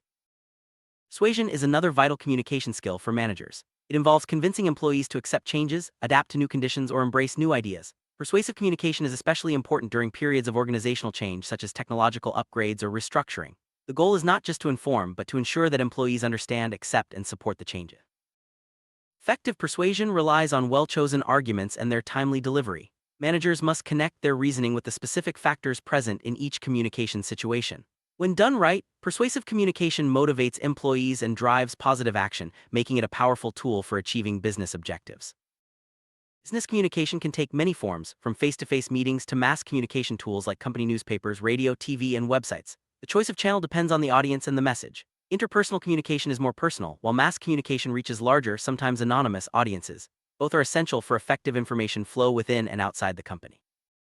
Communication serves several functions in business. It informs, motivates, controls, and expresses emotions. Informing ensures everyone has the knowledge they need. Motivation encourages employees to achieve goals. Control sets boundaries and expectations, while emotional expression helps build relationships and a positive work culture. Each function is crucial for a healthy, productive organization. Business communication comes in various forms: verbal, nonverbal, written, and electronic. Verbal communication includes meetings and phone calls. Nonverbal cues like body language often convey more than words. Written communication covers emails, reports, and memos. Electronic communication, such as instant messaging and video calls, is increasingly important in today's digital world. Key communication skills, assertiveness, empathy, and persuasion were first identified in the 1950s. These skills help explain why some agents succeed more than others, even with the same information. Unlike basic communication forms, these skills can be learned and improved, making them valuable assets for managers and employees alike. Assertive communication is about expressing yourself honestly and respectfully. It's the opposite of aggressive communication, which can harm relationships and create conflict. Assertive managers foster open dialogue, encourage feedback, and help create a culture of trust and respect within the organization. Open communication is essential for business success. Companies that encourage employees to speak openly about problems and ideas are more competitive and adaptable. When communication is transparent, issues are resolved faster and employees feel valued and engaged. Empathy allows managers to see situations from their employees' perspectives. This understanding helps managers anticipate reactions, address concerns, and guide teams through challenges. Empathy is especially important when aligning company goals with employee interests, ensuring everyone works towards a common purpose. Managers often need to persuade employees to accept changes, whether technological, organizational, or procedural. Persuasion is a process that requires careful planning, clear arguments, and sensitivity to timing. Successful persuasion leads to genuine acceptance and motivation among employees. Main goal of business communication is to transfer information quickly, accurately, and flexibly. Managers are responsible for ensuring smooth internal communication, whether it's sharing updates from top management or coordinating with different departments. Choosing the right communication channel is key to effective information flow. Mass communication tools like company newspapers and websites reach large audiences, often without personal contact. Interpersonal communication, such as face-to-face meetings, allows for more direct interaction and feedback. Both forms are important for keeping employees informed and engaged. Every business interacts with its external environment, customers, competitors, government agencies, and more. Marketing communication is the bridge between the company and the market. Its main goals are to inform the market about products, facilitate contact between buyers and sellers, and encourage sales. Company's image or brand is its most important communication tool. It's formed by elements like logos, uniforms, employee appearance, and both verbal and nonverbal communication. A strong, positive image can influence up to 78% of business decisions and accounts for 35% of a company's communication success. Advertising is the most common tool of mass communication in marketing. Its dual purpose is to inform consumers about products and persuade them to buy. Effective advertising uses a range of media, print, radio, TV, online to reach target audiences and motivate them to take action. The effectiveness of advertising is measured by its communication effect, how well the message is delivered and understood by the target audience. The overall impact is often evaluated by comparing the costs of advertising to the results achieved, ensuring that marketing investments are worthwhile. Public relations (PR) is a specialized marketing communication tool aimed at highlighting a company's achievements and shaping public opinion. PR activities include sponsorships, public appearances, press conferences, and participation in community events. Well-executed PR builds goodwill and a positive reputation for the company. The communication mix combines company image, advertising, and public relations to create a unified message. By strategically using these tools together, businesses can maximize their impact on the market and reinforce their brand identity. Business negotiations are among the oldest and most refined forms of managerial and marketing communication. Negotiations involve three phases: preparation, core discussion, and conclusion. Each phase requires different communication skills and strategies, such as building trust, using empathy, and ensuring a positive outcome. In the preparation phase, it's important to establish rapport and create a comfortable atmosphere. During the core discussion, skills like empathy and persuasion are crucial. The negotiation should always end on a positive note regardless of the outcome to maintain good relationships for future business opportunities. Globalization has led to more multicultural workplaces, making intercultural communication a key skill for managers. Employees from diverse backgrounds bring unique communication styles and perspectives, which can create both opportunities and challenges. Managers must develop universal communication codes that bridge cultural differences and ensure smooth collaboration. Intercultural communication is a learnable social skill. The process starts with recognizing cultural differences, gaining knowledge about other cultures, and finally, gaining experience through active communication. Understanding nonverbal cues and adapting communication styles are essential for success in multicultural environments. Traditional paper-based information exchange is slow, costly, and prone to errors. Electronic communication tools such as email and electronic data interchange (EDI) have revolutionized the way businesses share information. These tools enable faster, more accurate, and more efficient communication between business partners. Electronic data interchange (EDI) allows computer applications of business partners to communicate directly, sending documents with minimal human intervention. Orders, invoices, and payments are processed automatically, reducing delays and errors. EDI is based on international standards, ensuring security and compatibility across systems. Using EDI brings several advantages. It saves labor, speeds up transactions, reduces errors, lowers costs, improves customer service, and expands business opportunities.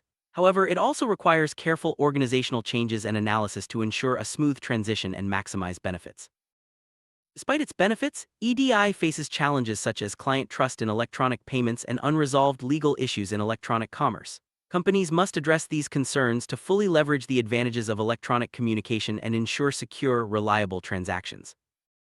The Internet has dramatically expanded communication possibilities. With over 1 billion users worldwide, it offers businesses a global platform to market products, reach new customers, and streamline operations.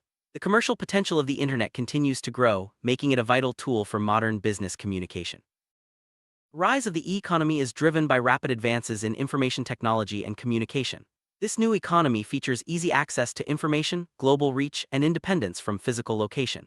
Businesses can achieve worldwide popularity in just a few years, leveraging the power of the internet to connect with customers everywhere. E-commerce is the electronic exchange of money, goods, services, and information. It includes online marketing, virtual exchanges, and online shopping malls. E-commerce allows businesses to reduce sales and marketing costs, reach more customers, and enter markets that were previously inaccessible.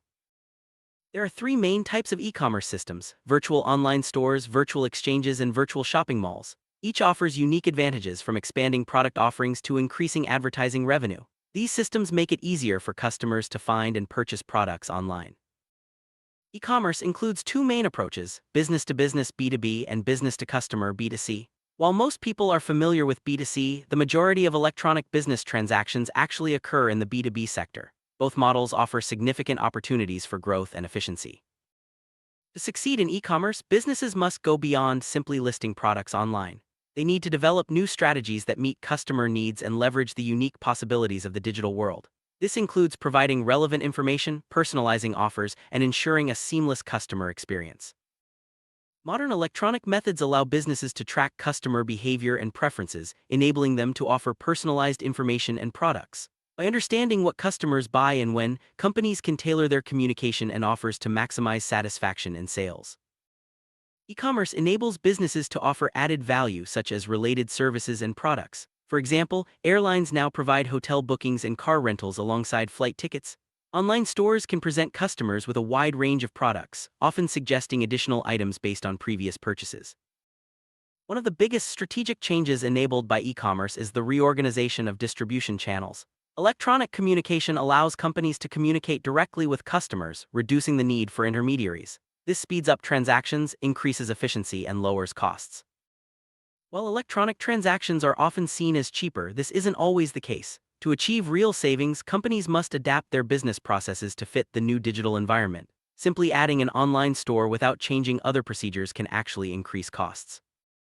Electronic banking is a modern, efficient way for clients to interact with banks. With services like home banking, internet banking, and mobile banking, customers can manage accounts, make payments, and conduct transactions anytime, anywhere. The popularity of electronic banking continues to grow, offering convenience and cost savings for both banks and clients. In summary, effective business communication, whether through traditional skills like assertiveness and empathy or modern tools like EDI and e-commerce, is essential for success in today's fast-paced world. By embracing new technologies and continuously developing communication skills, companies can stay competitive, build strong relationships, and achieve lasting growth. Welcome to our deep dive into managerial decision-making. In the world of management, decision-making is often considered the very core of effective leadership. Every manager, regardless of their level, faces situations where choices must be made, sometimes quickly, sometimes after careful analysis. Today we'll explore what makes decision-making so central to management, how the process unfolds, and why the quality of these decisions can make or break an organization's future. Let's begin by understanding why decision-making is seen as the heart of management activities. Managerial functions are typically divided into two main groups. The first group includes sequential functions like planning, organizing, staffing, leading, and controlling. These activities follow a logical order and are essential for achieving organizational goals. The second group consists of functions that cut across all managerial activities, such as analysis, communication, and most importantly, decision-making. Decision-making is not just a one-time event, it's a continuous process that influences every aspect of management, especially during planning. At its core, decision-making is about choosing between at least two alternatives. This process blends scientific approaches with intuition, making it one of the most significant managerial activities. The quality and outcomes of decisions directly impact the effectiveness and future prosperity of any organization. Poor decision-making often leads to failure, while good decisions pave the way for success. Decision-making occurs at various levels within an organization, from operational to strategic. Decision-making has two main aspects: the substantive, what the decision is about, and the procedural, how the decision is made. The substantive side reflects the unique nature of each decision, such as whether it concerns products, finances, or marketing. The procedural side, however, highlights the common steps and logic that underlie all decision processes, regardless of their content. This dual perspective helps managers approach problems systematically while considering their unique context. Despite the diversity of problems managers face, decision-making processes often share a common framework. This typically includes identifying the problem, analyzing its causes, setting objectives, evaluating alternatives, and finally choosing the best option. Applying these shared steps and tools allows managers to tackle a wide range of issues effectively, ensuring consistency and thoroughness in their approach. Decision theory focuses on the common features of decision processes, especially their procedural and logical aspects. Over time, many decision theories have emerged, each offering a different perspective. Some focus on maximizing utility by evaluating all possible alternatives against multiple criteria, while others emphasize the psychological and social factors influencing decision makers. Quantitative approaches like mathematical modeling and game theory also play a significant role in complex decision scenarios. Decision theories can be broadly categorized as normative or descriptive. Normative theories provide guidelines and models for how decisions should be made to achieve the best outcomes. They set standards and recommend procedures for high-quality decision-making. Descriptive theories, on the other hand, analyze how decisions are actually made in real life, focusing on the behavior, strengths, and weaknesses of decision makers. Both perspectives are valuable for understanding and improving decision processes. Decision problem arises whenever there's a gap between the desired and actual state of affairs. This gap can be negative, such as when the current situation is worse than what's desired, or it can represent an opportunity for improvement. Decision problems vary in scope, urgency, and impact. Some are real and immediate, while others are potential threats or opportunities that require proactive attention. Recognizing and defining these problems is the first step toward effective problem solving. Decision problems can be well-structured or poorly structured. Well-structured problems are straightforward, often recurring, and have established solutions or routines. Poorly structured problems, on the other hand, are new, complex, and lack standard solutions. These require creativity and innovative thinking from managers. The ability to distinguish between these types of problems helps managers choose the right approach and tools for each situation. Decision process is essentially a cycle of solving decision problems. It always involves at least two alternatives. If there's only one option, it's not a true decision problem. The process is influenced by many factors, including the nature and seriousness of the problem, available resources, time constraints, and the decision maker's personality and experience. Understanding these influences is crucial for effective decision making. Decision process can be broken down into several stages. First is problem identification, where information is gathered and analyzed to pinpoint situations that require action. Next comes problem analysis and formulation, which involves understanding the root causes and setting clear objectives. Then criteria for evaluating alternatives are established, followed by the generation of possible solutions. Each stage builds on the previous one, ensuring a thorough and logical approach. Creating alternative solutions is a critical part of decision-making. This stage demands creativity and open-mindedness, as managers must consider various ways to address the problem. The goal is to formulate a range of actions that could achieve the desired objectives. Sometimes alternatives are obvious, but often they require extensive research and brainstorming. The quality and diversity of alternatives directly affect the chances of finding the best solution. Once alternatives are developed, each one must be evaluated against the established criteria. This involves predicting the likely consequences of each option and assessing how well they meet the objectives. Quantitative and qualitative factors are both considered, and sometimes trade-offs must be made. The evaluation stage is crucial for narrowing down the choices to the most promising options. After evaluating all alternatives, the manager must select the best one. This decision may involve choosing a single option or ranking several alternatives based on preferences and available resources. Sometimes, more than one solution can be implemented if resources allow. The selection process is where all previous analysis comes together and the chosen path is set for action. Implementation is where plans are put into action. This stage involves organizing resources, assigning responsibilities, and ensuring everyone understands their roles. Effective communication and coordination are key to successful implementation. Managers must also be prepared to address any obstacles or resistance that may arise during this phase. After implementation, it's essential to monitor progress and evaluate results. This involves comparing actual outcomes with the original objectives and identifying any deviations. If the results fall short, corrective actions may be needed. Continuous monitoring ensures that the decision remains effective and that any necessary adjustments are made in a timely manner. Decision-making is not a linear process, it's cyclical. Managers often need to revisit earlier stages, especially if new information emerges or if initial solutions don't work as expected. This flexibility allows organizations to adapt to changing circumstances and continuously improve their decision processes. One well-known decision-making framework is the Kepner-Trigo method. It starts with evaluating the situation to identify problem areas and set priorities. Depending on the issue, managers may use problem analysis to find root causes, decision analysis to choose among options, or risk analysis to anticipate threats and plan preventive measures. This structured approach helps ensure thorough and balanced decision-making. Every decision process involves several key elements: objectives, criteria, the decision maker, the object of the decision, alternatives, consequences, and possible future states. Objectives define what the organization aims to achieve, while criteria provide the standards for evaluating alternatives. The decision maker is responsible for choosing among options, and the object is the area affected by the decision. Alternatives represent possible courses of action, and consequences are the expected outcomes. Objectives are the specific states or outcomes that a company wants to achieve. There are usually multiple objectives, which can be quantitative like profit or market share, or qualitative such as reputation or employee satisfaction. Sometimes objectives complement each other, but they can also conflict, requiring careful balancing by managers. Clear objectives are the foundation of effective decision-making. Valuation criteria are the standards used to judge the attractiveness of different alternatives. These criteria are derived from the objectives and can include maximizing profits, minimizing costs, or achieving specific targets. Often a single objective is assessed using multiple criteria, such as evaluating working conditions by noise, lighting, and air quality. Both quantitative and qualitative criteria are important for a balanced evaluation. Quantitative criteria are clear, measurable, and often numerical, like profit, cost, or efficiency. Qualitative criteria, on the other hand, are more subjective and may relate to reputation, employee morale, or customer satisfaction. Both types of criteria are essential, and managers must weigh them carefully to ensure well-rounded decisions. Decision maker can be an individual or a group.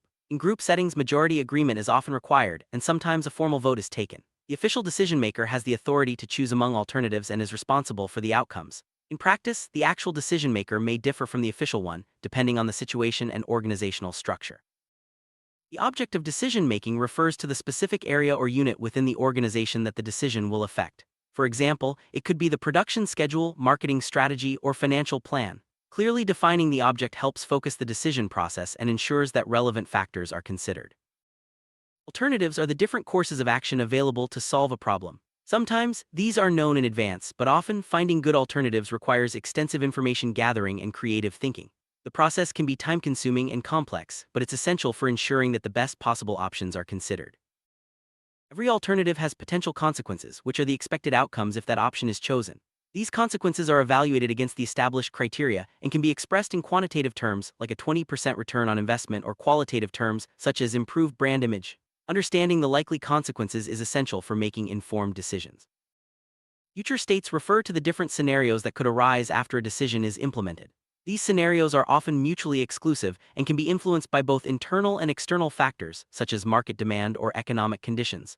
Considering possible future states helps managers anticipate risks and plan for uncertainty.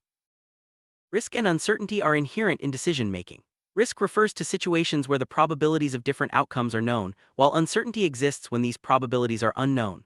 Managers must assess the level of risk and uncertainty in each decision and develop strategies to manage them, such as contingency planning or scenario analysis. When multiple risk factors are present, the possible future states are determined by the combinations of these factors. For example, future market demand could be low, medium, or high, each representing a different risk scenario. By mapping out these combinations, managers can better prepare for a range of possible outcomes and make more resilient decisions. Well-structured problems are simple, routine, and often have clear, algorithmic solutions. These problems are usually handled at the operational level and involve a single quantitative criterion, such as optimizing production line usage or determining order quantities. Standard procedures and rules are typically sufficient for solving these problems efficiently. Poorly structured problems are complex, new, and lack standard solutions. They are typically addressed at higher management levels and require creative thinking, experience, and specialized knowledge. These problems often involve multiple conflicting objectives and require managers to develop unique solutions tailored to the specific situation. Program decisions are those that follow established routines or algorithms, making them suitable for well-structured problems. Non-program decisions, on the other hand, are unique and require custom solutions. Understanding the difference helps managers apply the right approach to each situation, ensuring efficiency and effectiveness. Managers often face barriers that hinder effective decision-making.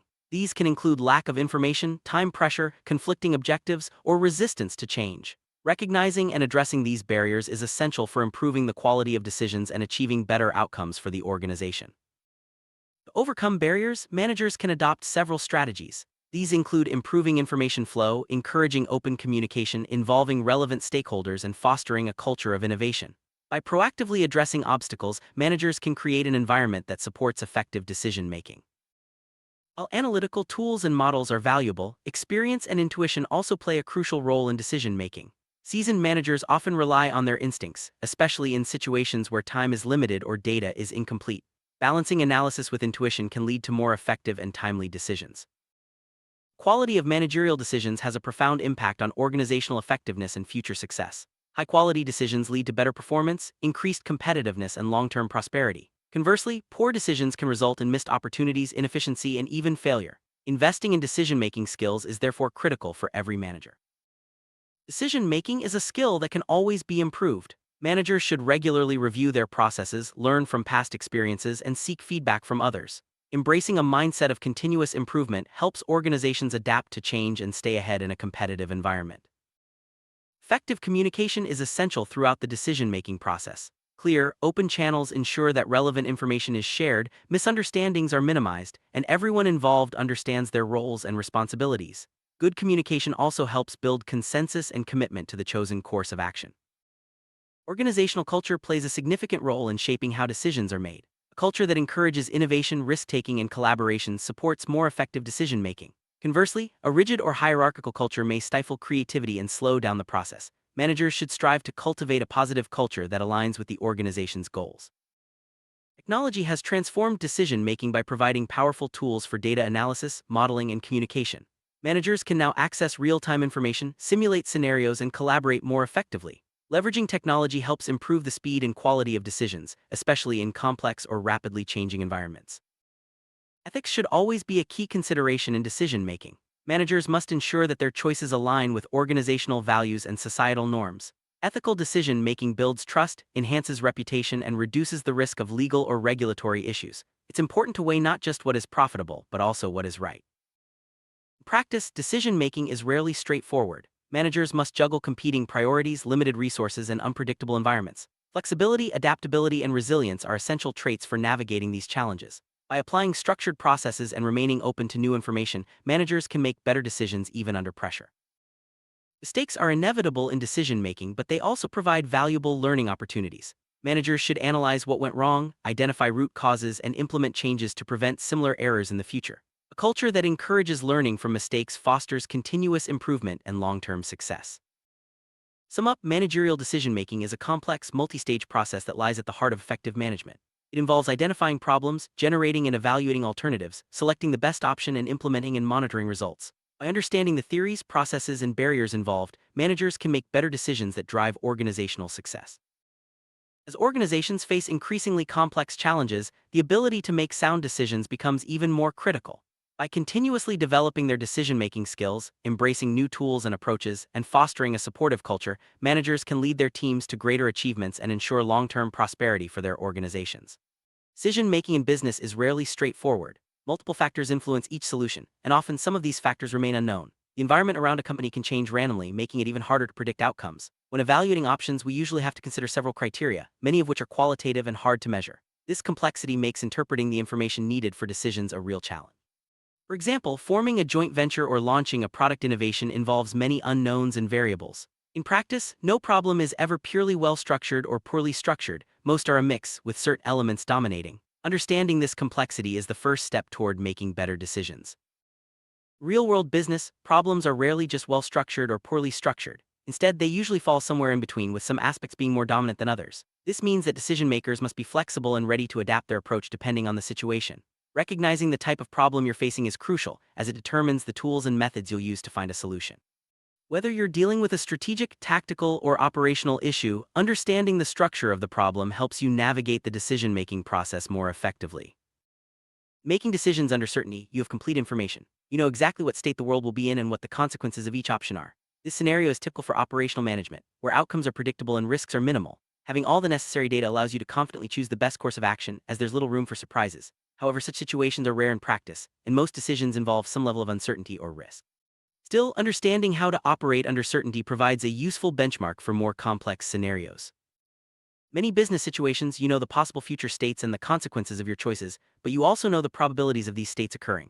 This is decision-making under risk, and it's common for top management. By understanding the likelihood of different outcomes, you can weigh your options more effectively and make informed choices. However, even with probabilities, there's always a chance things won't go as planned.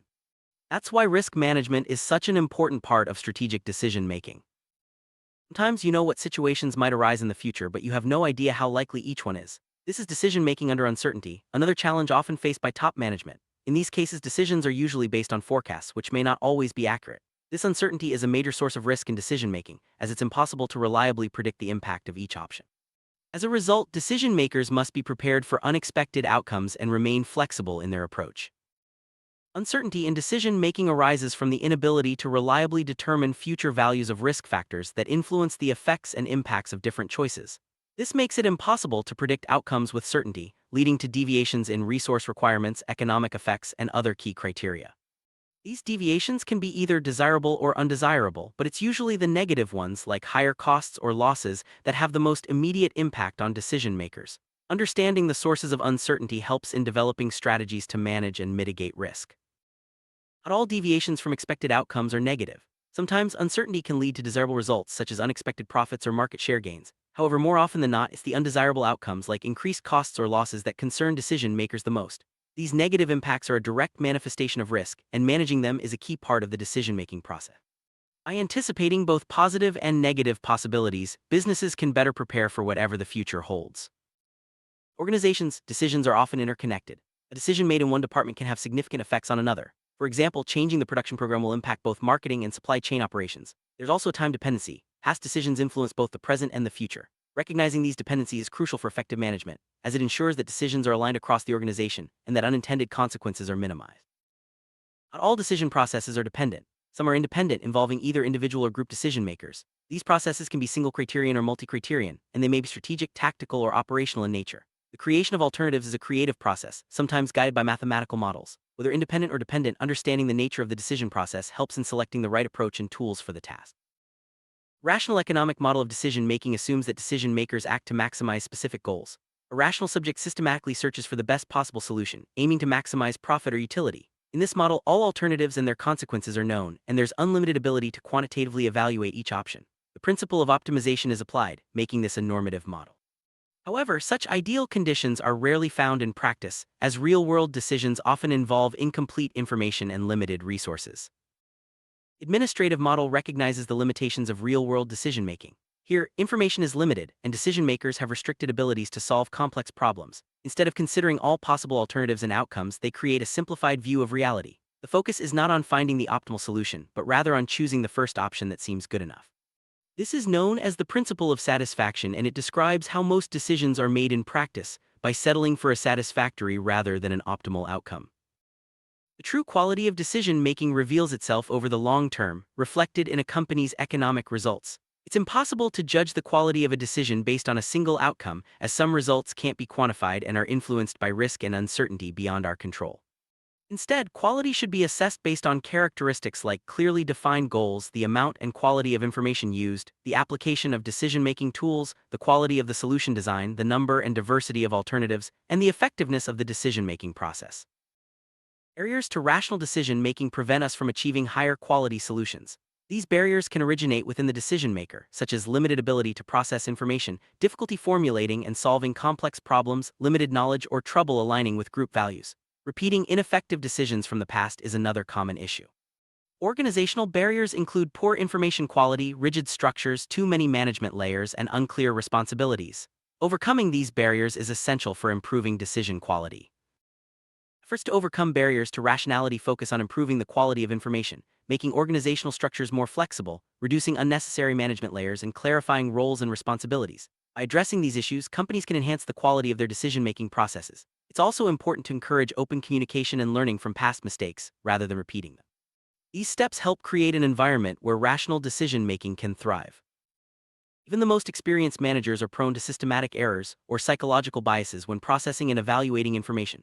These biases can distort judgment and lead to suboptimal decisions. Recognizing and understanding these biases is the first step toward minimizing their impact. By being aware of common pitfalls, decision-makers can take steps to counteract them and make more objective choices.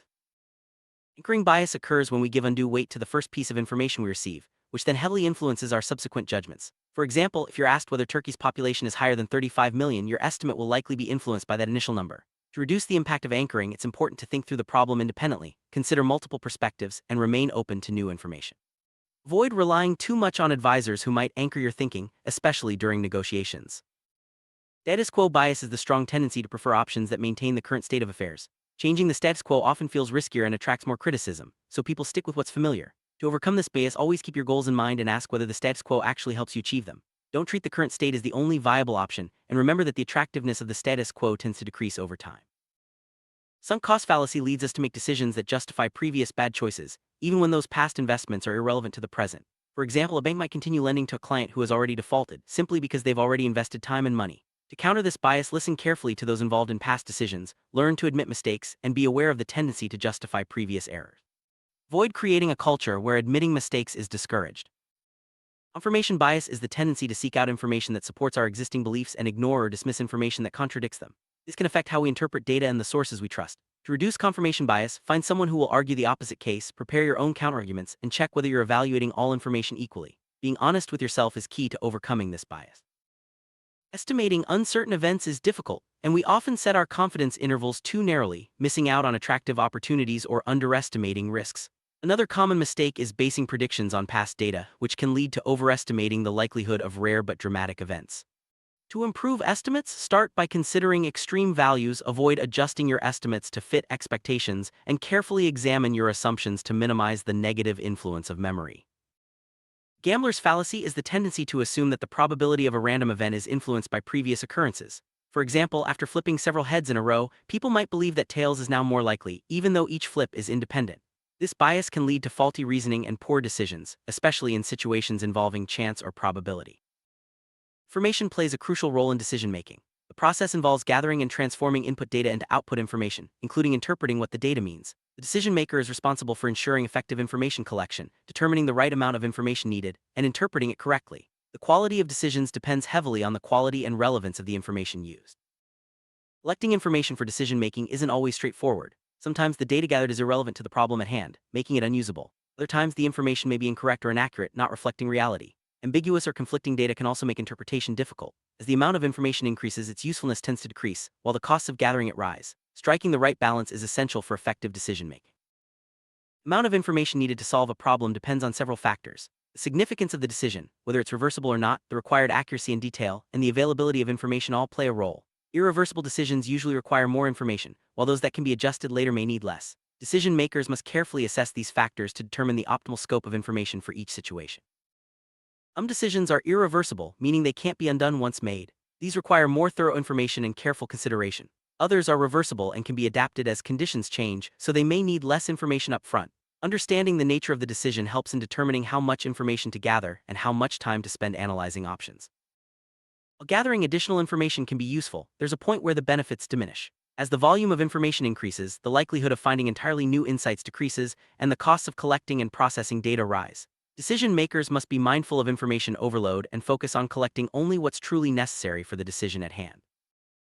Make effective decisions. It's not just about gathering information, but also about using it wisely. This means ensuring the data is relevant, accurate, and clearly interpreted. Decision makers should avoid relying on irrelevant or conflicting information and strive to maintain a clear focus on the problem they're trying to solve. Good information management is a cornerstone of successful decision making.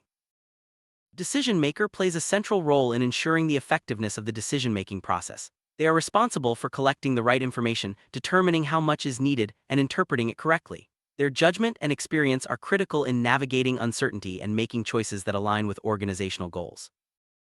A variety of tools and techniques are available to support decision-making, from mathematical models to qualitative assessments. The choice of tool depends on the nature of the problem, the amount of information available, and the desired level of precision. Using the right tools can help clarify options, quantify risks, and support rational decision-making. Generating alternatives is a creative process that involves thinking beyond the obvious solutions. Sometimes, mathematical models can help generate options, but creativity and open-mindedness are equally important. The more diverse the alternatives, the better the chances of finding an effective solution. Encouraging creativity in decision-making leads to more innovative and successful outcomes. Some decisions are based on a single criterion, such as cost or time, while others involve multiple criteria like profitability, market share, and reputation. Multi-criteria decisions are more complex and require careful balancing of different factors. Understanding the criteria involved helps in structuring the decision process and evaluating alternatives more effectively. Decisions can be strategic, tactical, or operational. Strategic decisions set the long-term direction of the organization, tactical decisions focus on how to implement strategies, and operational decisions deal with day-to-day activities. Each type requires a different approach and level of information. Recognizing the type of decision helps in choosing the right tools and methods for analysis.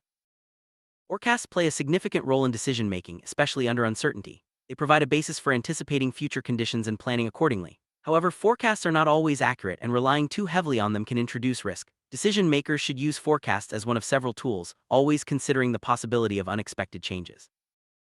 Risk is an inherent part of decision-making. It arises from uncertainty about future events and can have both positive and negative effects. Managing risk involves identifying potential outcomes, assessing their likelihood, and planning for both success and failure. Effective risk management helps organizations make better decisions and achieve their goals more consistently. Evaluating the outcomes of decisions is important, but it's not always straightforward. Some results can't be quantified, and many are influenced by factors beyond our control. Instead of focusing solely on outcomes, it's better to assess the decision-making process itself. Were the right goals set, was the information adequate, and were the best tools used? This approach leads to continuous improvement. Continuous improvement is key to enhancing decision quality over time.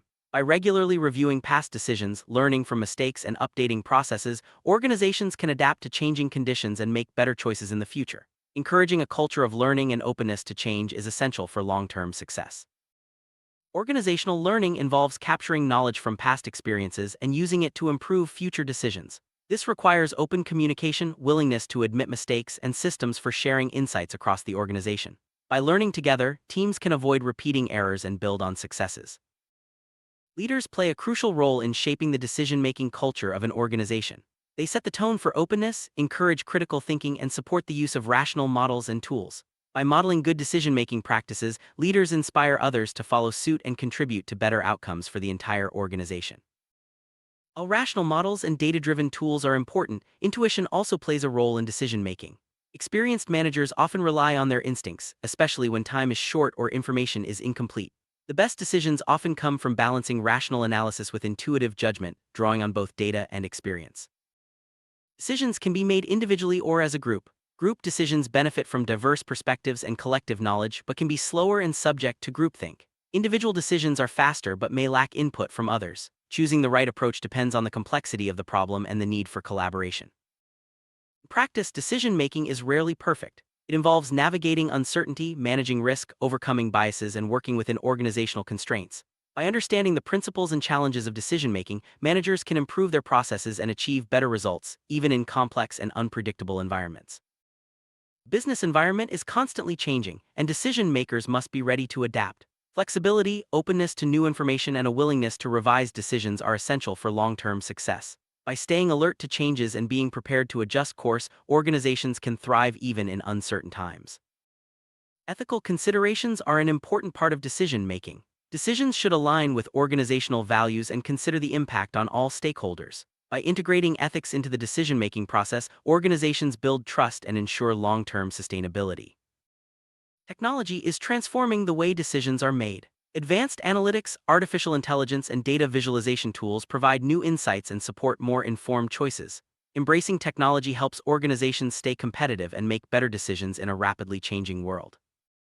Summary: decision-making is a complex process influenced by many factors, including uncertainty, risk, information quality, and human biases. By understanding different decision models, recognizing barriers and biases, and using the right tools, organizations can improve their decision-making processes. Continuous learning, ethical considerations, and embracing technology are essential for long-term success.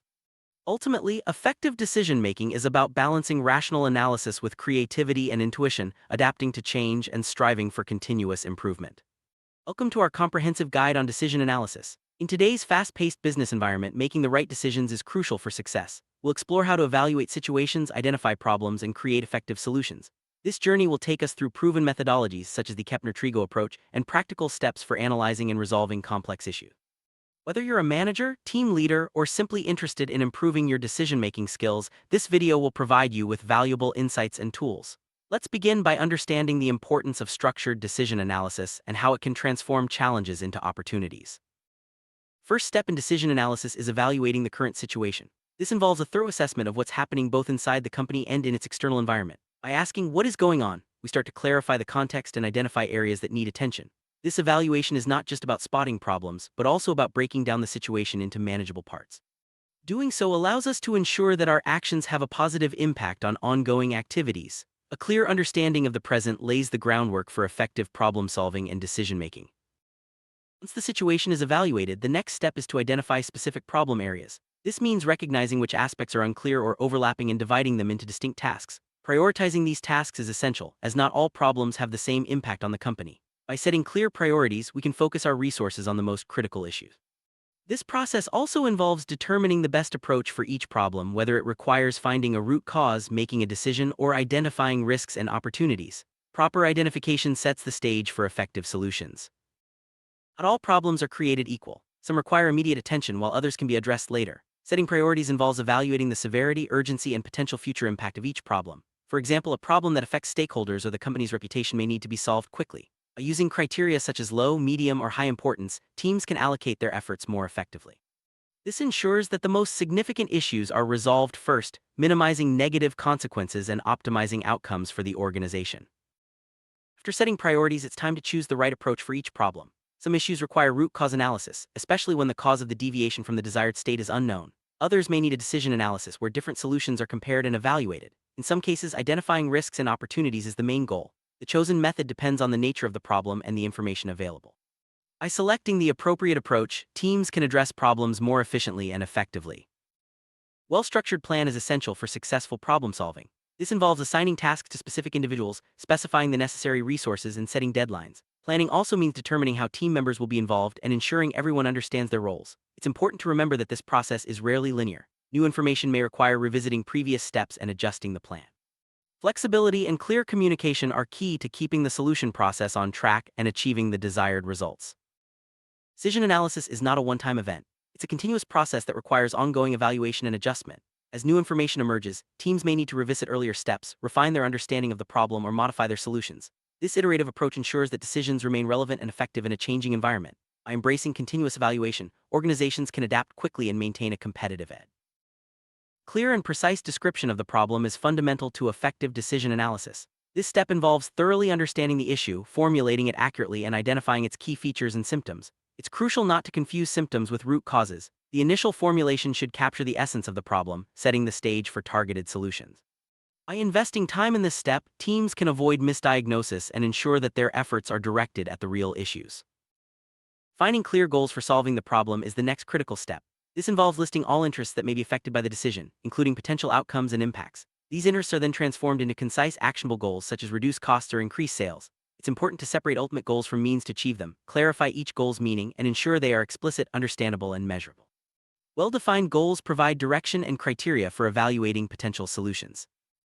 Setting goals for problem solving, it's essential to use the SMART framework: specific, measurable, achievable, relevant, and time-bound. This ensures that goals are clear, realistic, and trackable. Each goal should be tailored to the specific problem and not limited by available data. In group settings, individual goals are first established and then combined into a shared set. This approach helps maintain focus and consistency throughout the decision-making process, even as conditions change.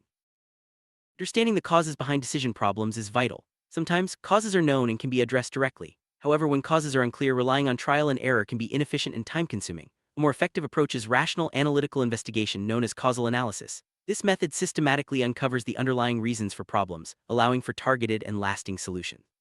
By focusing on causes rather than symptoms, organizations can resolve issues at their core. There are several methods for conducting causal analysis. These range from simple recommendations like the Kepner-Trigo method to graphical tools such as causal trees and Ishikawa diagrams, and even mathematical models like causal diagnosis. Each method offers a different perspective and level of detail. The choice depends on the complexity of the problem and the resources available.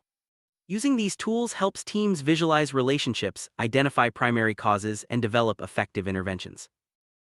Causes can be classified in several ways: by number, single or multiple; influence, fully, partially, or not controllable; visibility, obvious or hidden; probability, duration, permanent or temporary; nature, systematic or random; scope, global or local; location, internal or external; hierarchical level; and effectiveness. Understanding these distinctions helps in selecting the right strategies for addressing each cause and ensures that solutions are comprehensive and sustainable.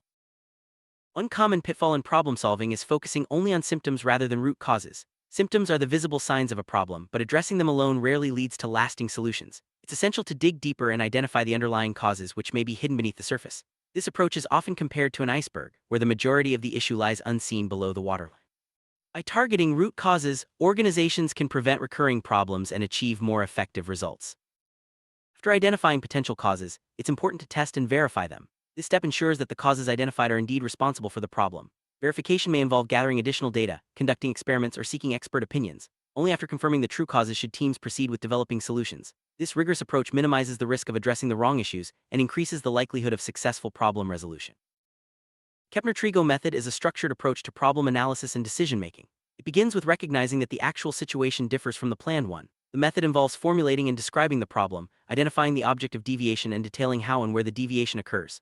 By systematically analyzing these aspects, teams can uncover the root causes and develop targeted solutions. The Kepner-Trigo method is widely used for its clarity and effectiveness in complex decision scenarios. Formulating the problem is a critical phase in decision analysis. This involves clearly stating the deviation from the desired state and describing its characteristics: what, where, when, and how much. Precise formulation helps teams focus their efforts and avoid confusion. It's important to document the problem in writing, as this provides a reference point for all subsequent analysis and ensures that everyone is aligned on the issue at hand. Complex problems often need to be broken down into smaller, more manageable tasks. This process, known as decomposition, allows teams to tackle each part individually and prioritize them based on their impact. Some tasks may be straightforward while others require deeper analysis. By decomposing problems, organizations can allocate resources more effectively and ensure that no critical issues are overlooked. Solving problems in a team setting offers several advantages. Team members can bring diverse perspectives, ask critical questions, and challenge assumptions. For example, asking whether a situation can be explained by a single cause or if multiple factors are involved can lead to deeper insights. Collaborative problem solving also fosters shared ownership of solutions and increases the likelihood of successful implementation. Effective problem solving requires clear assignment of tasks and resources. Each task should be allocated to a specific person, with the necessary resources and deadlines clearly defined. This ensures accountability and helps keep the solution process on track. Regular check-ins and updates can help teams stay aligned and address any challenges that arise during implementation. Problem solving is rarely a linear process. As new information becomes available, teams may need to revisit earlier steps, adjust their analysis, or modify their solutions. This iterative approach allows for continuous improvement and adaptation to changing circumstances. Flexibility and openness to feedback are essential for achieving the best possible outcomes. Identifying all stakeholders affected by a decision is crucial. This includes internal team members, external partners, customers, and anyone else impacted by the outcome. Understanding their interests and concerns helps ensure that solutions are comprehensive and address the needs of all parties involved. Engaging stakeholders early in the process can also build support and facilitate smoother implementation. Every decision involves some level of risk and uncertainty. Analyzing these factors helps teams anticipate potential challenges and develop contingency plans. This includes identifying risk factors, assessing their likelihood and impact, and considering how they might evolve over time. By proactively managing risks, organizations can minimize negative outcomes and seize opportunities for improvement. Problems and their environments are constantly evolving. It's important not to view issues as static, but to consider how they might change over time. This dynamic analysis involves monitoring trends, anticipating future developments, and adjusting strategies as needed. Staying alert to changes ensures that solutions remain effective and relevant in a shifting landscape. Keeping a written record of the problem analysis and decision-making process is essential. Documentation provides a reference for future decisions, helps track progress, and ensures transparency. It also facilitates knowledge sharing within the organization and supports continuous learning and improvement. Well-documented processes are a valuable asset for any team. Formulating the problem is not a one-time event but a continuous process. As new information emerges, the problem statement may need to be refined and updated. This ongoing attention ensures that the team is always addressing the right issue and adapting to changing circumstances. Avoiding premature conclusions and remaining open to alternative formulations are key to effective problem solving. Finding a problem too narrowly can limit potential solutions and overlook important factors. It's important to consider broader perspectives and explore whether the problem can be reframed as an opportunity. This approach encourages creative thinking and may reveal new paths to success. Regularly questioning whether the team is solving the right problem helps prevent tunnel vision and ensures more effective outcomes. Sometimes what appears to be a problem can actually be an opportunity in disguise. By shifting perspective and exploring alternative formulations, teams can uncover hidden potential and drive innovation. This mindset encourages proactive thinking and helps organizations stay ahead of the competition. Embracing challenges as opportunities fosters a culture of continuous improvement and growth.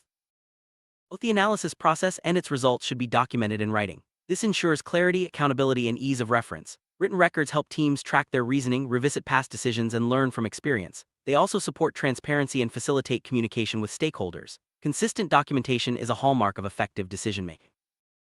A variety of tools are available for causal analysis. Graphical representations like causal trees and Ishikawa diagrams help visualize relationships between factors. Mathematical models provide quantitative insights, while structured methods like Kepner-Trigo offer step-by-step guidance. Choosing the right tool depends on the problem's complexity and the team's needs. Using these tools effectively can streamline analysis and lead to better solutions.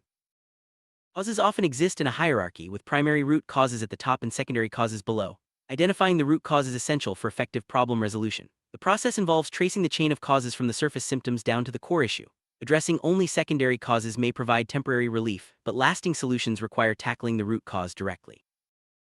Once the root cause is identified, it's important to test and verify it. This may involve conducting experiments, gathering additional data, or consulting experts. Verification ensures that the team is addressing the true source of the problem, not just its symptoms. Only after confirmation should resources be committed to developing and implementing solutions. Kepner-Trigo methodology emphasizes the difference between the actual and planned states. The process starts with formulating and describing the problem, including the object of deviation and its characteristics. By systematically analyzing what, where, when, and how much, teams can uncover the root causes and develop targeted solutions. This structured approach is especially useful for complex or recurring issues. Key part of problem analysis is describing deviations from the plan. This includes specifying what has changed, where the change occurred, when it happened, and the extent of the deviation. Detailed descriptions help teams focus their analysis and identify relevant factors. Accurate documentation of deviations is essential for effective root cause analysis and solution development. Analyzing variances involves comparing actual outcomes with planned expectations. This step helps teams identify gaps, understand their causes, and determine the impact on stakeholders and the organization. By systematically reviewing variances, teams can prioritize issues and focus on those with the greatest significance. This analysis is a cornerstone of effective decision-making. For evaluating solution options, it's important to establish clear criteria. These may include cost, feasibility, impact, and alignment with organizational goals. Setting criteria helps teams objectively compare alternatives and select the best course of action. Well-defined criteria also provide a basis for measuring the success of implemented solutions. With criteria in place, teams can begin generating solution options. This involves brainstorming possible approaches, considering both conventional and creative ideas. Encouraging open discussion and diverse viewpoints can lead to innovative solutions. All options should be evaluated against the established criteria to ensure they meet the organization's needs. Once options are generated, it's time to evaluate them. This involves assessing each option's strengths, weaknesses, risks, and benefits. Teams should consider both short-term and long-term impacts, as well as alignment with organizational goals. The evaluation process may include scoring, ranking, or using decision matrices to facilitate comparison and selection. After evaluating all options, the team selects the best solution based on the established criteria. This decision should be well documented with a clear rationale for the choice. Involving key stakeholders in the selection process can increase buy-in and support for implementation. The chosen solution should address the root cause and deliver the desired outcomes. Implementation is where plans become reality. This step involves executing the chosen solution, monitoring progress, and making adjustments as needed. Clear communication, resource allocation, and regular updates are essential for successful implementation. Teams should be prepared to address challenges and adapt their approach to ensure the solution achieves its intended results. After implementation, ongoing monitoring and feedback are crucial. This involves tracking key metrics, gathering input from stakeholders, and assessing whether the solution is delivering the expected results. Regular feedback loops allow teams to identify areas for improvement and make necessary adjustments. Continuous monitoring ensures that solutions remain effective over time. Every decision-making process offers valuable lessons. Teams should take time to reflect on what worked well, what could be improved, and how similar problems can be addressed more effectively in the future. Documenting these lessons supports organizational learning and helps build a culture of continuous improvement. Sharing insights with others can also enhance overall performance. Change is a constant in today's business world. Effective decision analysis requires the ability to adapt quickly to new information, shifting priorities, and evolving challenges. Teams should remain flexible, open to feedback, and ready to revise their strategies as needed. Embracing change ensures that organizations stay resilient and competitive. Let's recap the key steps in effective decision analysis. Evaluate the situation, identify and prioritize problems, analyze causes, set clear goals, generate and evaluate solutions, implement the chosen option, and monitor results. Throughout the process, maintain clear documentation, engage stakeholders, and remain open to learning and adaptation. By following these steps, teams can tackle even the most complex challenges with confidence and achieve lasting success. Congratulations on completing this journey through decision analysis. By mastering these techniques, you're better equipped to navigate complex problems, make informed decisions, and drive positive change in your organization. Remember, effective decision-making is a continuous process that benefits from structure, collaboration, and a willingness to learn. Apply these principles in your daily work, and you'll be well on your way to achieving your goals and making a meaningful impact. In tackling any problem, it's essential to look at it from two perspectives. Is it present or is it absent? This dual approach helps us identify what has changed and what remains the same. By comparing these two states, we can start to pinpoint possible causes for the issue at hand. This method encourages us to be thorough and systematic, ensuring that we don't overlook any potential factors. It sets the foundation for a structured analysis, guiding us to ask the right questions and gather relevant information before diving deeper into the problem-solving process. Once we've established our perspectives, the next step is to identify possible causes. This is often done based on the experience and expertise of professionals familiar with the issue. Experts use their knowledge to suggest what might have led to the problem, considering both direct and indirect factors. This brainstorming phase is crucial, as it generates a list of potential causes that can later be tested and verified. By leveraging expert insight, we ensure that our analysis is grounded in practical experience and not just theoretical assumptions. After identifying potential causes, it's important to specify the differences and changes that have occurred. This involves a detailed examination of what, where, when, and how much has changed. By systematically reviewing each difference, we can determine whether it represents a significant change that could be linked to the problem. This step helps narrow down the list of causes, focusing our attention on the most relevant factors. It's a process of elimination that brings us closer to the root cause. The result of specifying differences is a comprehensive list of changes. Among these, we aim to find the one that is most likely responsible for the problem. For each change, we ask, how could this change have led to our issue? This critical thinking step ensures that we don't jump to conclusions. Instead, we evaluate each change's potential impact, considering both direct and indirect effects. This methodical approach increases the likelihood of identifying the true root cause. Once we have a short list of possible causes, the next step is to test them. We ask ourselves, if this potential cause were the real one, how does it explain the characteristics of our problem? The true cause should account for every aspect of the deviation and should not contradict what is not a problem. This comparison between the details of the suspected cause and the observed outcome helps us determine which cause is most likely. The more additional information we need to justify a cause, the less probable it is to be the real one. Verification is a crucial step in causal analysis. Rather than relying solely on thought processes, we conduct experiments or corrective actions in the workplace. This could mean implementing the same change that was tested as a potential cause or removing the change to return to the original state. By observing the results, we can confirm whether the suspected cause truly explains the problem. This practical approach ensures that our conclusions are based on real-world evidence, not just theory. Causal analysis can fail for several reasons. Sometimes there is insufficient information leading to an unsatisfactory characterization of the problem. Other times, excessive reliance on additional assumptions during the testing phase can mislead the analysis. Simply asking why, without a structured approach, often results in failure. To avoid these pitfalls, it's better to work in a team, leveraging diverse perspectives and experiences. This collaborative approach increases the chances of a successful analysis. Deductive causal analysis, such as the Kepner-Trigo method, starts from known effects and works backward to uncover unknown causes. This approach is particularly useful when the outcome is clear, but the reasons behind it are not. By systematically tracing back from the observed result, we can identify potential causes and test their validity. This method relies heavily on the knowledge and experience of the manager or analyst, making expertise a key factor in its success. In contrast to deductive analysis, inductive causal analysis begins with a known cause and seeks to uncover its consequences. The goal is to predict and verify the outcomes that should result from the identified cause. This approach is often used when the cause is clear, but the full range of its effects is not. By focusing on the consequences, we can ensure that all potential impacts are considered and addressed. The inductive approach involves several key steps. First, we check the cause for justification and accuracy. Next, we evaluate the inevitability of the consequence. We then verify the precision of the cause's definition, ensuring it is clear and unambiguous. After that, we specify the predicted outcome in terms of what, where, when, and how much. Finally, we verify the existence of the expected outcome. If the outcome is confirmed, corrective measures are taken. If not, we search for explanations or additional contributing factors. Sometimes the identified cause is not the primary one. In such cases, we need to uncover the entire causal chain. This involves tracing back through each link in the chain until the primary cause is found. The assumption is that there is only one primary cause, but it's important to be thorough and not rush through the hierarchy. A detailed exploration ensures that all contributing factors are considered and the true root cause is identified. Causal relationship tree graphically represents the sequence of causes leading to an effect. It uses the same principle as a causal chain but displays the relationships in a tree structure. We ask, why did a certain consequence occur? Causes at a higher level lead to effects at a lower level, and vice versa. This visual tool helps clarify complex relationships and is especially useful in areas like finance, where pyramid breakdowns are common. Causal trees can be used in both deductive and inductive forms. In deductive analysis, they help break down a situation to find underlying causes. In inductive analysis, they assist in strategy development by mapping out potential consequences. The graphical representation can be arranged from top to bottom or left to right, depending on the context. This flexibility makes causal trees a versatile tool in problem analysis.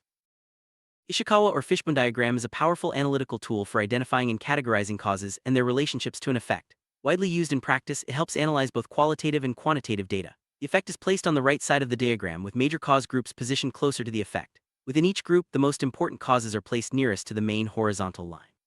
Quantitative data can be added directly to the causes for further clarity.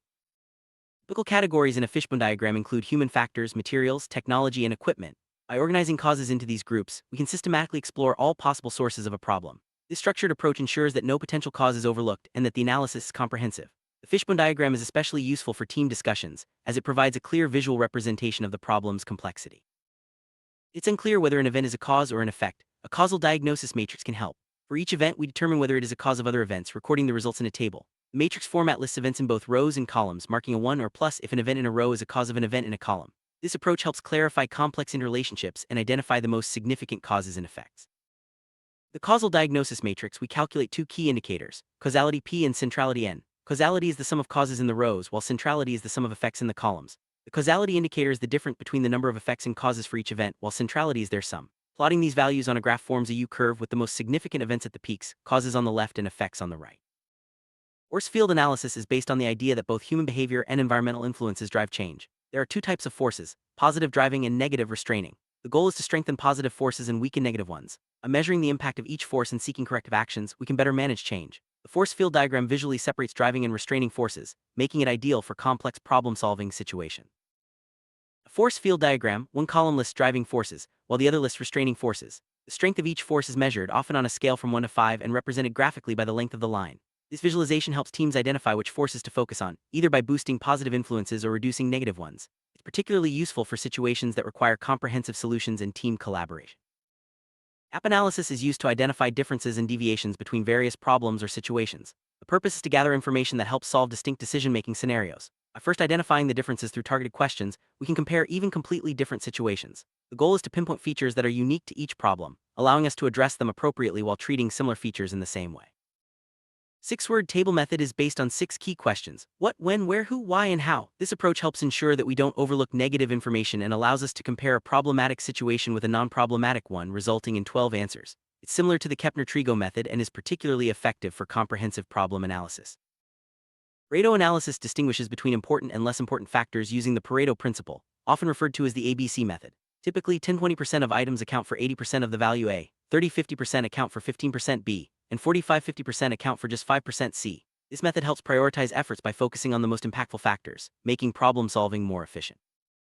Understanding the structure of a decision problem is crucial for effective analysis. This involves identifying all relevant elements, their relationships, and how they influence each other. By mapping out the structure, we can better understand the complexity of the problem and develop more targeted solutions. This step lays the groundwork for using advanced analytical tools like influence diagrams and cognitive maps. Influence diagrams graphically represent decision problems, helping to identify key elements and their interconnections. They consist of nodes representing variables and directed edges showing dependencies. The end node represents the criterion value we aim to maximize or minimize. Influence diagrams provide a clear overview of the problem and the relationship between its components, making them a valuable tool for decision analysis. Influence diagrams, decision variables are represented by squares, situational variables by circles, and state variables by rounded rectangles. The value variable, often the goal, is shown as a hexagon. Arrows indicate informational or probabilistic dependencies between variables. This standardized notation makes it easier to interpret and communicate complex decision problems. Influence diagrams distinguish between 2 types of dependencies: informational and probabilistic. Informational dependencies are shown with straight arrows indicating the chronological order of events. Probabilistic dependencies use dashed arrows representing statistical relationship between variables. Understanding these dependencies is key to accurately modeling and analyzing decision problems. Cognitive maps are based on the principle of system dynamics, recognizing that people and systems are dynamic and complex. These maps help us understand how different factors are interrelated and how changes in one factor can influence others. By mapping out these relationships, we can better anticipate the side effects and feedback loops that often go unnoticed in complex systems. Cognitive maps, causal relationships, are represented by directed edges between factors. Each relationship is labeled as positive or negative, indicating whether the connection is direct or inverse. This allows us to visualize not only the structure of the system but also the nature of the interactions. By understanding these relationships, we can make more informed decisions and anticipate unintended consequences. Generating alternative solutions is a key part of decision analysis. This involves brainstorming different ways to address the problem, considering both conventional and creative options. By evaluating a range of alternatives, we increase the chances of finding an effective and innovative solution. This step encourages open-mindedness and flexibility in problem solving. For evaluating alternatives, it's important to select the criteria that will be used for assessment. These criteria define the aspects of each alternative that are most important for the decision. They can be qualitative, such as ease of implementation, or quantitative, such as cost or time. Clearly defining criteria ensures that the evaluation process is objective and aligned with the decision's goals. Qualitative criteria are broader and more aggregated, often measured using scales or rankings. These criteria capture aspects of alternatives that are not easily quantified, such as user satisfaction or adaptability. By including qualitative criteria in the evaluation, we ensure that important but less tangible factors are considered in the decision-making process. Nominal or categorical scales are used when alternatives can be grouped based on specific criteria. For example, solutions might be classified by type or category, rather than by numerical value. This approach is useful when differences between alternatives are qualitative rather than quantitative. It ensures that all relevant distinctions are captured in the evaluation. Knowledge and experience of managers play a crucial role in causal analysis and decision-making. Experienced managers can draw on past situations to inform their analysis, anticipate potential pitfalls, and guide the team toward effective solutions. Their insights help ensure that the analysis is both thorough and practical, increasing the likelihood of successful outcomes. Causal analysis is especially important when making irreversible decisions. In these cases, it's critical to thoroughly investigate all possible causes and consequences before taking action. A structured approach minimizes the risk of unintended outcomes and ensures that the decision is well-founded. This careful analysis is a hallmark of effective management. Working in a team enhances the quality of causal analysis. Team members bring diverse perspectives, experiences, and expertise, which helps uncover blind spots and generate more comprehensive solutions. Collaborative analysis fosters open discussion, critical thinking, and shared responsibility for the outcome. It's a key factor in successful problem solving. One of the main risks in causal analysis is making too many assumptions, especially during the testing phase. Assumptions can lead to incorrect conclusions and ineffective solutions. To avoid this, it's important to base the analysis on evidence and systematically test each hypothesis. This disciplined approach increases the reliability of the results. Data plays a central role in effective causal analysis. Quantitative data provides objective evidence that can confirm or refute potential causes. By integrating data into tools like fishbone diagrams or causal matrices, we enhance the accuracy and credibility of the analysis. Reliable data supports better decision-making and more effective problem-solving. Visual tools like diagrams, charts, and maps make complex analyses more accessible and understandable. They help teams organize information, identify patterns, and communicate findings effectively. By using visual representations, we can simplify complicated relationships and ensure that everyone involved has a clear understanding of the problem and its potential solutions.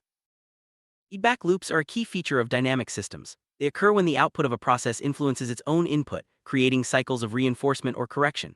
Recognizing feedback loops helps us understand how problems can escalate or stabilize over time. This insight is essential for designing effective interventions and anticipating long-term effects. Every intervention has the potential to create side effects, both positive and negative. By mapping out the relationships between factors and considering possible feedback loops, we can anticipate unintended consequences. This proactive approach helps minimize risks and ensures that solutions are sustainable in the long run. Causal analysis is not a one-time activity. It's part of a continuous improvement process that involves regularly reviewing outcomes, identifying new problems, and refining solutions. By adopting a mindset of ongoing learning and adaptation, organizations can stay ahead of challenges and maintain high performance. Thorough documentation is essential for effective causal analysis. Keeping detailed records of each step, including hypotheses, tests, and outcomes, ensures transparency and accountability. Documentation also makes it easier to review and improve the process over time, supporting organizational learning and knowledge sharing. After completing a causal analysis, it's important to review the process and reflect on what worked well and what could be improved. This reflection helps identify best practices and areas for development, ensuring that future analyses are even more effective. Regular review and reflection are key to building a culture of continuous improvement. Summary: effective causal analysis relies on a range of methods, including dual perspectives, expert input, systematic testing, visual tools, and collaborative teamwork. By combining these approaches, we can identify root causes, anticipate consequences, and develop robust solutions.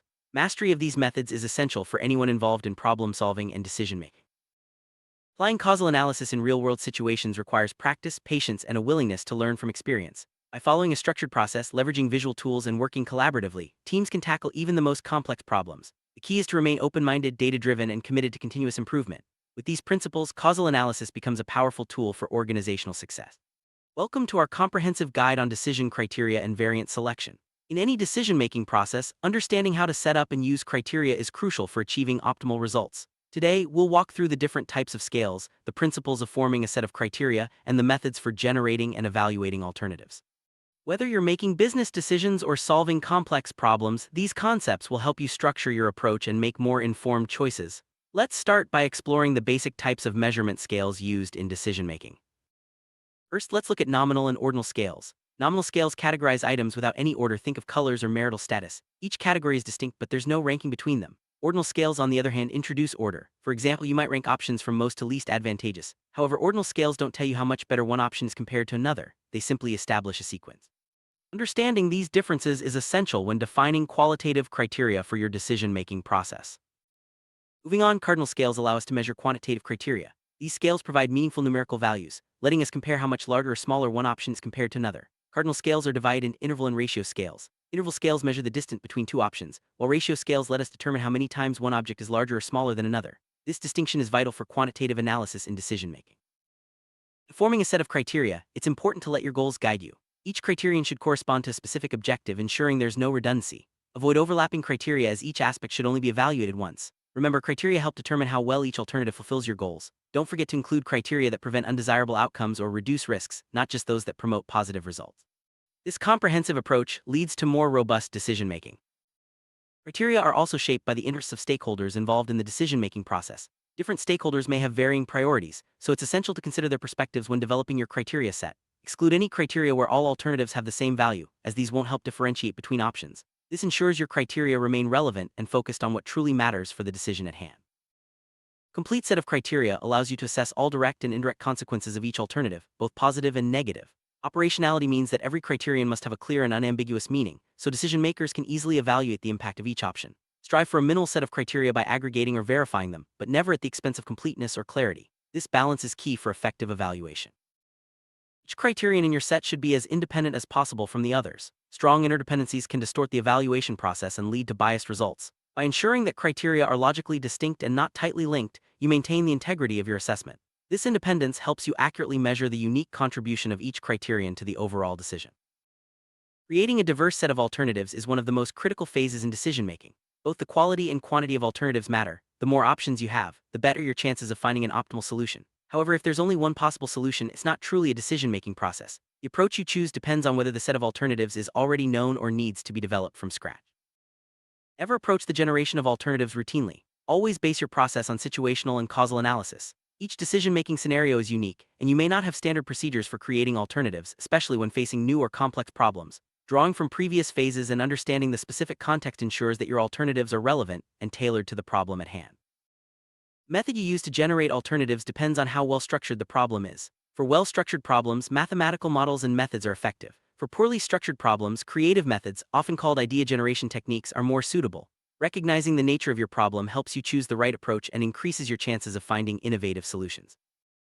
Intuitive methods rely on associations, analogies, and comparisons. These techniques often involve multiple decision makers and are best suited for relatively simple, clearly defined problems. Key principles include deferring judgment, prohibiting criticism during idea generation, encouraging as many ideas as possible, fostering a positive psychological atmosphere, and allowing ideas to build on each other. These guidelines help maximize creativity and the diversity of alternatives.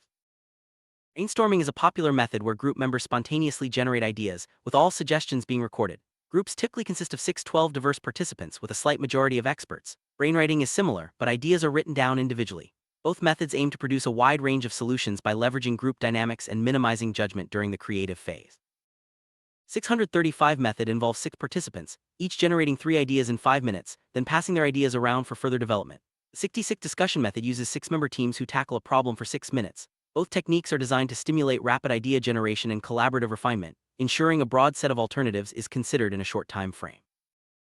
Gordon method is a variation of brainstorming where participants are only given a meta problem, not the actual problem. This prevents stereotypical thinking and often leads to highly original solutions. The Synectics method stimulates creative thinking by confronting participants with seemingly unrelated concepts, encouraging them to find connections and generate novel ideas. Both methods are powerful tools for tackling complex, ambiguous problems. More complex problems, systematic analytical methods are used. These involve collecting, organizing, and classifying relevant elements, then systematically combining and varying them to generate alternatives. Such methods are common in value management and are particularly effective for problems with many interrelated factors. They help ensure that all possible combinations are considered, leading to a comprehensive set of alternatives. Decision trees are valuable tools for optimizing multi-stage processes. They can be used both to generate alternatives and to determine their consequences. By mapping out possible decisions and outcomes, decision trees help clarify complex choices and visualize the paths available. This structured approach is especially useful when dealing with sequential decisions or when the consequences of each choice need to be carefully evaluated.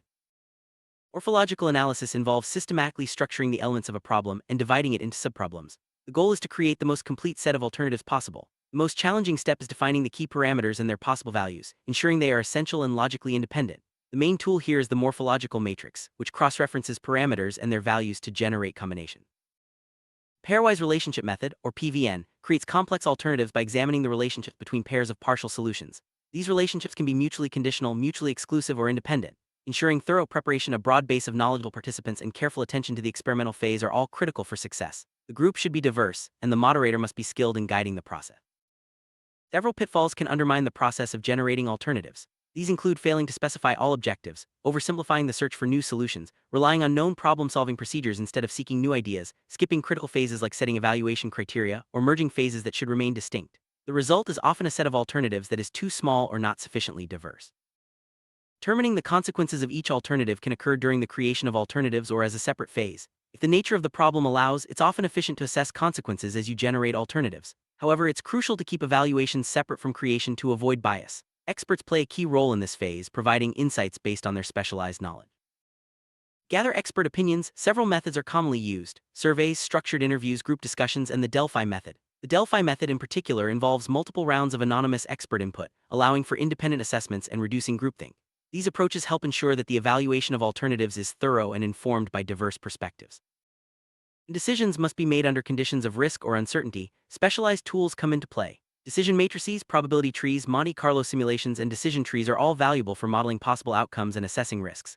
These methods help quantify uncertainty and support more robust decision-making, especially when the stakes are high or the future is unpredictable. Final step is selecting the best alternative. This involves evaluating each option against your set of criteria and determining which one best fulfills your objectives. In some cases, you may choose to implement more than one alternative, depending on resource constraints and the nature of the problem. The chosen alternative should be optimal with respect to all criteria considered. Practice decisions based on a single criterion are rare and usually limited to well-structured problems. Most real-world decisions involve multiple criteria, making the evaluation process more complex. Multi-criteria decision-making requires balancing different types of criteria, some quantitative, some qualitative, and often involves trade-off between conflicting objectives. Understanding this distinction is key to effective decision analysis. Multi-criteria decision-making is characterized by the presence of multiple, often non-additive criteria. These criteria may be measured in different, sometimes incomparable units. The more criteria and alternatives you have, the more complex the evaluation becomes. It's essential to develop a systematic approach to handle this complexity and ensure that all relevant factors are considered. Evaluation process involves ranking alternatives based on their overall advantage, as determined by your set of criteria. Sometimes you may need to establish a preference order, arranging options from most to least favorable. In other cases, you might implement several top-ranked alternatives, depending on available resources and constraints. The key is to ensure that your evaluation is comprehensive and objective. Before making a final decision, it's important to eliminate any alternatives that are not permissible. This step ensures that only viable options are considered in the final evaluation. By filtering out unacceptable choices early, you streamline the decision-making process and focus your analysis on the most promising alternatives. Let's recap the key concepts covered so far: the importance of clear, independent criteria, the value of generating diverse alternatives, the need for systematic evaluation, and the role of expert input. By following these principles, you can enhance the quality and effectiveness of your decision-making process, regardless of the context or complexity of the problem. Imagine a company deciding on a new product launch. The team defines criteria such as market potential, cost, and risk. They generate alternatives using brainstorming and systematic analysis, then evaluate each option using a multi-criteria approach. By applying the principles discussed, the company can confidently select the product with the best overall prospects, balancing both quantitative and qualitative factors. Public policy: decision-makers often face complex problems with multiple stakeholders and conflicting objectives. By establishing clear criteria, generating a wide range of policy alternatives, and systematically evaluating each one, policymakers can make more transparent and justifiable decisions. This structured approach helps balance competing interests and achieve better outcomes for society. Modern decision-making increasingly relies on technology. Decision support systems, data analytics, and simulation tools can help structure problems, generate alternatives, and evaluate options more efficiently. These tools are especially valuable for handling complex, multi-criteria decisions, enabling faster and more accurate analysis. Documenting each step of the decision-making process is essential for transparency and accountability. Clear records of criteria, alternatives, evaluations, and final choices make it easier to justify decisions and learn from past experiences. Good documentation also facilitates communication among stakeholders and supports continuous improvement. After a decision is implemented, it's important to review outcomes and gather feedback. This helps identify what worked well and what could be improved in future decision-making processes. Continuous review fosters organizational learning and adaptation, ensuring that decision-making practices evolve over time. Decision-making doesn't happen in a vacuum. Circumstances can change, requiring you to revisit your criteria, alternatives, or even your chosen solution. Flexibility and adaptability are key traits for effective decision-makers. By staying alert to new information and being willing to adjust your approach, you can respond proactively to emerging challenges.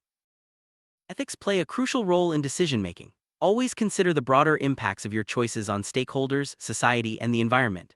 Incorporating ethical criteria into your evaluation process helps ensure that your decisions are responsible and sustainable, not just effective in the short term. It's easy to focus on immediate objectives, but don't overlook long-term consequences. Effective decision-making balances short-term gains with sustainable, long-term outcomes. Make sure your criteria and evaluation process reflect both perspectives so you avoid unintended negative impacts down the road.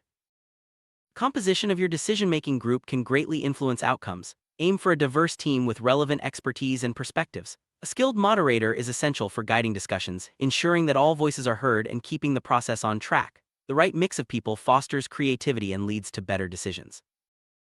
Good moderator is more than just a facilitator. They understand the methods being used and can steer the group toward productive discussions. Moderators help maintain focus, manage conflicts, and ensure that the process follows established guidelines. Their expertise is especially valuable in complex or contentious decision-making scenarios. Preparation is key to successful decision-making. Make sure all participants understand the methods and objectives before starting. Training sessions or briefings can help align the group and ensure everyone is equipped to contribute effectively. Well-prepared teams are more likely to generate high-quality alternatives and make sound decisions. The experimental phase, where alternatives are tested or simulated, is often overlooked but is crucial for validating your choices. Allocate sufficient time and resources to this phase and use the results to refine your evaluation. This step helps ensure that your final decision is based on solid evidence, not just assumptions. To keep your criteria set manageable, consider aggregating similar criteria or verifying their necessity. However, be careful not to compromise completeness or operationality. Each criterion should still serve a clear purpose and contribute to a thorough evaluation of alternatives. Redundant criteria can skew your evaluation and make the process unnecessarily complicated. Review your criteria set regularly to ensure that each aspect is only considered once. This streamlines the decision-making process and improves the clarity of your analysis. Logical independence between criteria is essential for accurate evaluation. If two criteria are too closely linked, they may double-count certain aspects or introduce bias. Carefully analyze your criteria to ensure they are distinct and contribute unique information to the decision-making process. Effective decision-making is both an art and a science. By combining structured methods with creative thinking, involving the right people, and maintaining clear independent criteria, you can tackle even the most complex problems. Remember, the goal is not just to choose an option, but to make choices that are robust, transparent, and aligned with your objectives. Thank you for joining us on this journey through decision criteria and variant selection. We've covered the foundations of measurement scales, the principles of forming criteria sets, methods for generating and evaluating alternatives, and the importance of systematic, transparent processes. Apply these insights to your own decision-making challenges, and you'll be better equipped to make choices that stand the test of time. Welcome. Today, we're diving into the world of multi-criteria decision-making. When facing complex problems, it's rarely enough to look at just one factor. Instead, we need to consider a range of criteria, each reflecting a different aspect of the issue. In this video, we'll explore how to transform goals into measurable criteria, why some options get eliminated early, and how to compare the remaining choices. By the end, you'll understand the logic behind structured decision-making and be ready to apply these principles in real-life scenarios. Every decision starts with a goal, but to make progress, we need to translate these goals into clear, measurable criteria. This transformation happens during the analysis and problem formulation phase. For example, if our goal is to improve safety, we might set criteria such as reducing accidents or minimizing property damage. These criteria become the benchmarks against which all possible solutions are judged. By defining them early, we ensure that our evaluation process is both objective and aligned with our true intentions.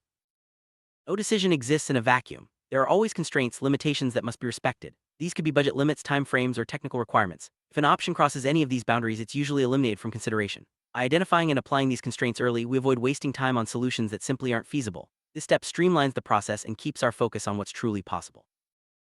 There are multiple feasible options. The evaluation process is often split into two steps. The first is a rough screening, where we quickly eliminate options that are clearly less advantageous. This is where the principle of dominance comes into play. If one option is obviously better than another across all criteria, the weaker one is dropped. This initial filter helps us focus our attention and resources on the most promising candidate.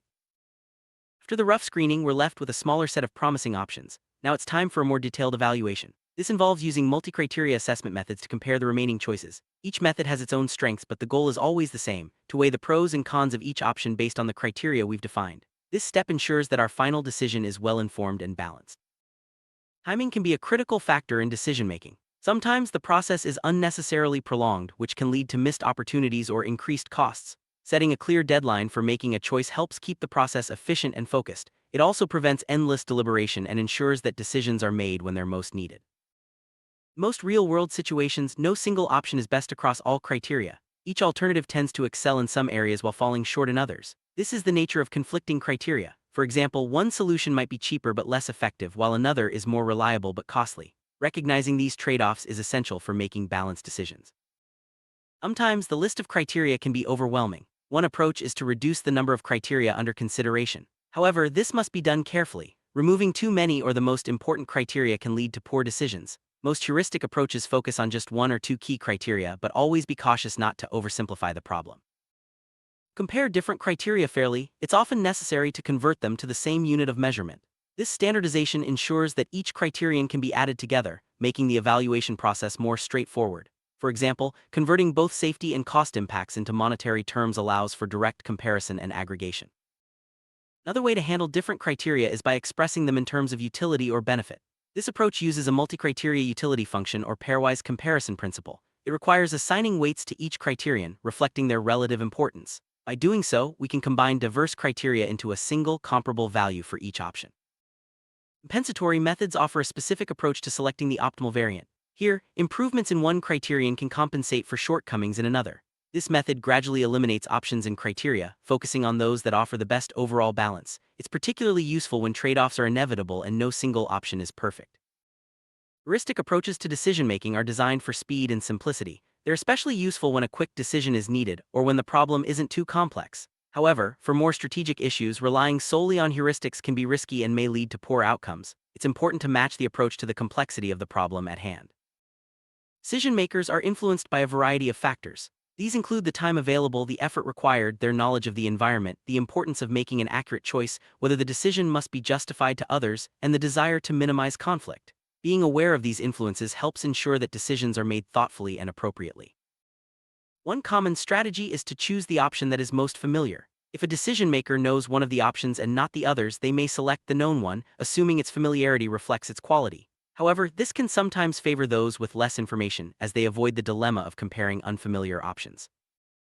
Minimalist strategy builds on familiarity. If none of the options are familiar, the decision maker tries to estimate which is better by randomly selecting one criterion for comparison. If this doesn't help, they move to another criterion and so on. This approach is simple but can be effective when information is limited.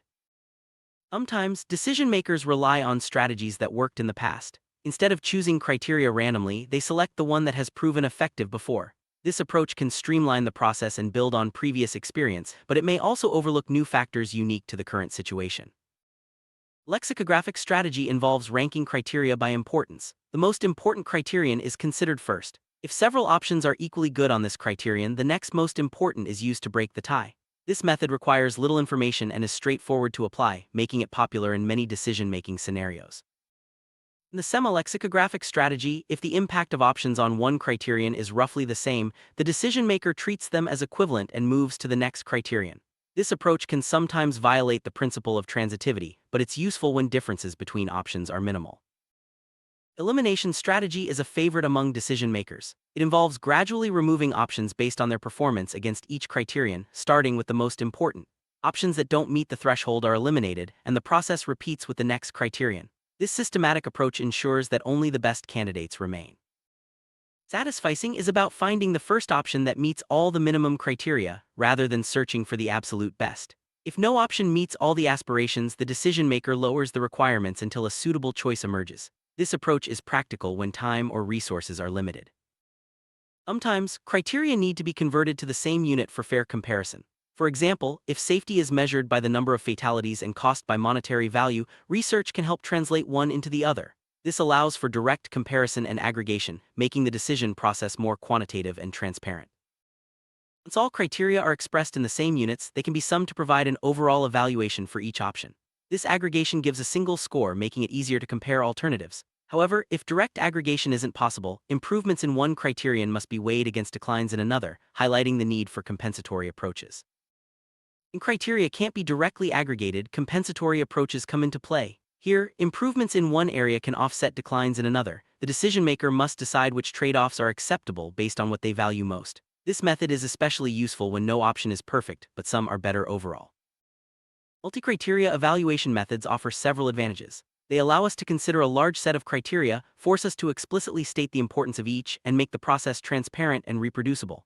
This transparency is valuable not just for the decision maker, but also for others who may need to understand or review the decision. Key step in most multi-criteria methods is assigning weights to each criterion. These weights reflect the relative importance of each factor and are usually normalized so their sum equals 1. The process of assigning weights can vary in complexity, but it's essential for ensuring that the evaluation reflects true priorities.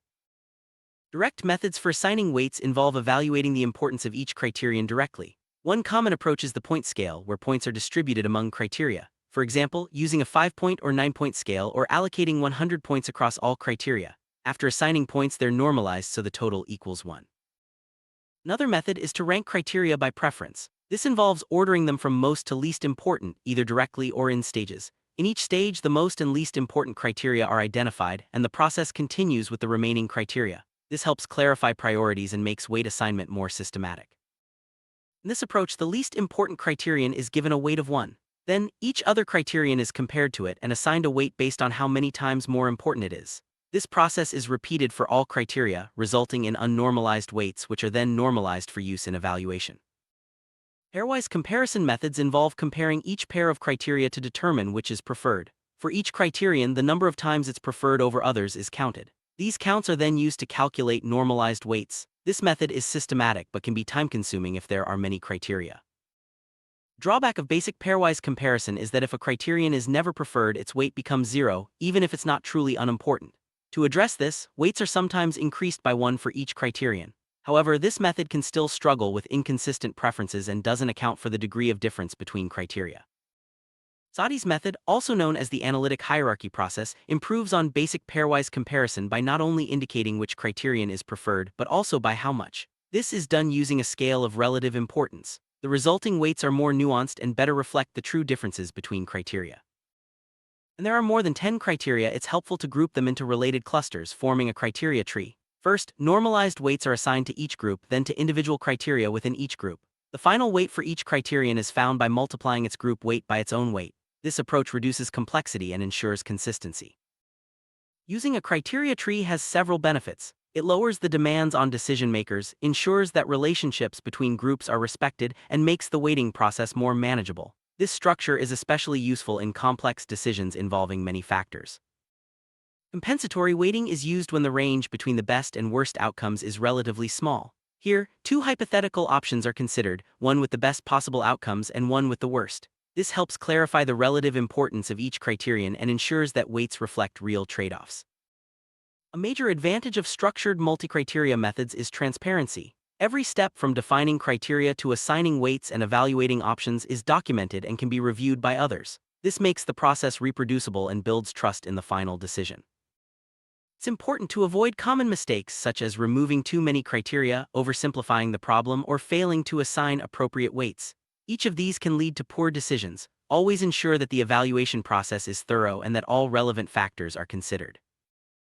There's often a trade-off between making decisions quickly and making them accurately. Heuristic methods are fast but may miss important details, while more thorough approaches take time but yield better results. The key is to match the method to the situation, balancing speed and accuracy as needed. Good documentation is essential in multi-criteria decision-making. Recording each step from criteria selection to final choice ensures that the process can be reviewed and improved in the future. It also helps others understand the reasoning behind the decision, fostering transparency and accountability. Involving stakeholders in the decision-making process can improve outcomes. Their input helps ensure that all relevant criteria are considered and that the final decision is accepted by those affected. Open communication and collaboration are key to successful multi-criteria evaluation. After making a decision, it's important to review the process and outcomes. If the results aren't as expected, adjustments can be made to the criteria, weights, or evaluation methods. Continuous improvement ensures that future decisions are even more effective. Let's look at an example. Suppose we want to improve road safety. Our criteria might include reducing fatalities and minimizing property damage. Research shows that people are willing to spend a certain amount to prevent a fatality, allowing us to convert both criteria into monetary terms. This makes it possible to aggregate them and evaluate different solutions quantitatively. Sometimes, criteria can't be converted to the same unit. In these cases, improvements in one area must be weighed against declines in another. The decision maker must decide which improvement is more valuable, using compensatory approaches to find the best overall solution. Multi-criteria methods force us to make our understanding of importance explicit, rather than relying on intuition. This explicitness makes the process more transparent and helps avoid hidden biases. It also allows others to understand and trust the decision-making process. To sum up, effective multi-criteria decision-making involves defining clear criteria, respecting constraints, screening and evaluating options, assigning and normalizing weights, and documenting the process. By following these steps, you can make decisions that are both rational and justifiable. Multi-criteria decision-making is a powerful tool for tackling complex problems. By systematically considering all relevant factors and making the process transparent, you can arrive at decisions that are both effective and defensible. Remember, the key is to balance thoroughness with practicality, always aiming for the best possible outcome given the circumstances. Welcome. Today we'll explore the fascinating world of decision-making, especially when faced with multiple criteria and uncertainty. In both business and everyday life, we often need to choose between several options, each with its own pros and cons. But how do we weigh these factors, and what happens when the future is uncertain? This video will guide you through the essential concepts, methods, and tools used to make better decisions, even in complex or risky situations. Let's start by understanding why multi-criteria decision-making is so important and how it helps us make more informed choices. Making decisions, criteria are the standards or benchmarks we use to compare our options. For example, if you're buying a car, your criteria might include price, fuel efficiency, and safety. In business, criteria could be profitability, risk, or customer satisfaction. Each criterion plays a role in shaping our final choice. The challenge is that not all criteria are equally important, and sometimes improving one means compromising another. That's why it's crucial to identify and prioritize your criteria before making a decision. Once you've identified your criteria, the next step is to assign weights to them. This means deciding how important each criterion is compared to the others. For instance, if safety is your top priority when buying a car, you might give it a weight of 100, while price and fuel efficiency get lower weights. Assigning weights helps you focus on what matters most. However, this process is often subjective, influenced by personal preferences or the method used. To improve objectivity, it's helpful to use multiple methods or involve several evaluators. After assigning weights, it's important to compare how much improvement in one criterion matters relative to another. For example, is improving safety from worst to best more valuable than improving price? By comparing these improvements, you can determine the relative importance of each criterion. This comparison is repeated for all pairs of criteria, and the results are normalized to ensure the weights add up properly. This systematic approach ensures your decision reflects your true priority. It's important to recognize that assigning weights is always subjective. The method you choose and your personal perspective both influence the final weights. This subjectivity can affect the outcome of your decision. To reduce bias, you can use several different methods or involve a group of people in the evaluation process. By combining different viewpoints, you can achieve a more balanced and objective result. There are several methods for evaluating options with multiple criteria. These methods help you systematically compare alternatives and make better decisions. Some of the most common approaches include utility functions, weighted sums, and ranking methods. Each method has its strengths and weaknesses, and the best choice depends on your specific situation and the type of criteria involved. Let's take a closer look at these methods and how they work. Utility function is a mathematical tool that helps you measure the usefulness or value of each option. In multi-criteria decision-making, you need to know the weights of your criteria, ideally using a compensatory method. Each alternative is assigned a utility value, a real number that reflects its overall desirability. If you know the partial utility functions for each criterion, you can calculate both the partial and total utility for every option. This approach is especially useful when you want a precise, quantitative comparison. Criteria can be classified as either benefit, yield, or cost types. Benefit criteria are always increasing functions, the more the better. Within benefit criteria, the function can be concave, convex, or linear. Concave means each additional improvement is valued less, convex means each improvement is valued more, and linear means each improvement is valued equally. Cost criteria work in the opposite way, where lower values are better. Understanding the type of function helps you interpret the results correctly.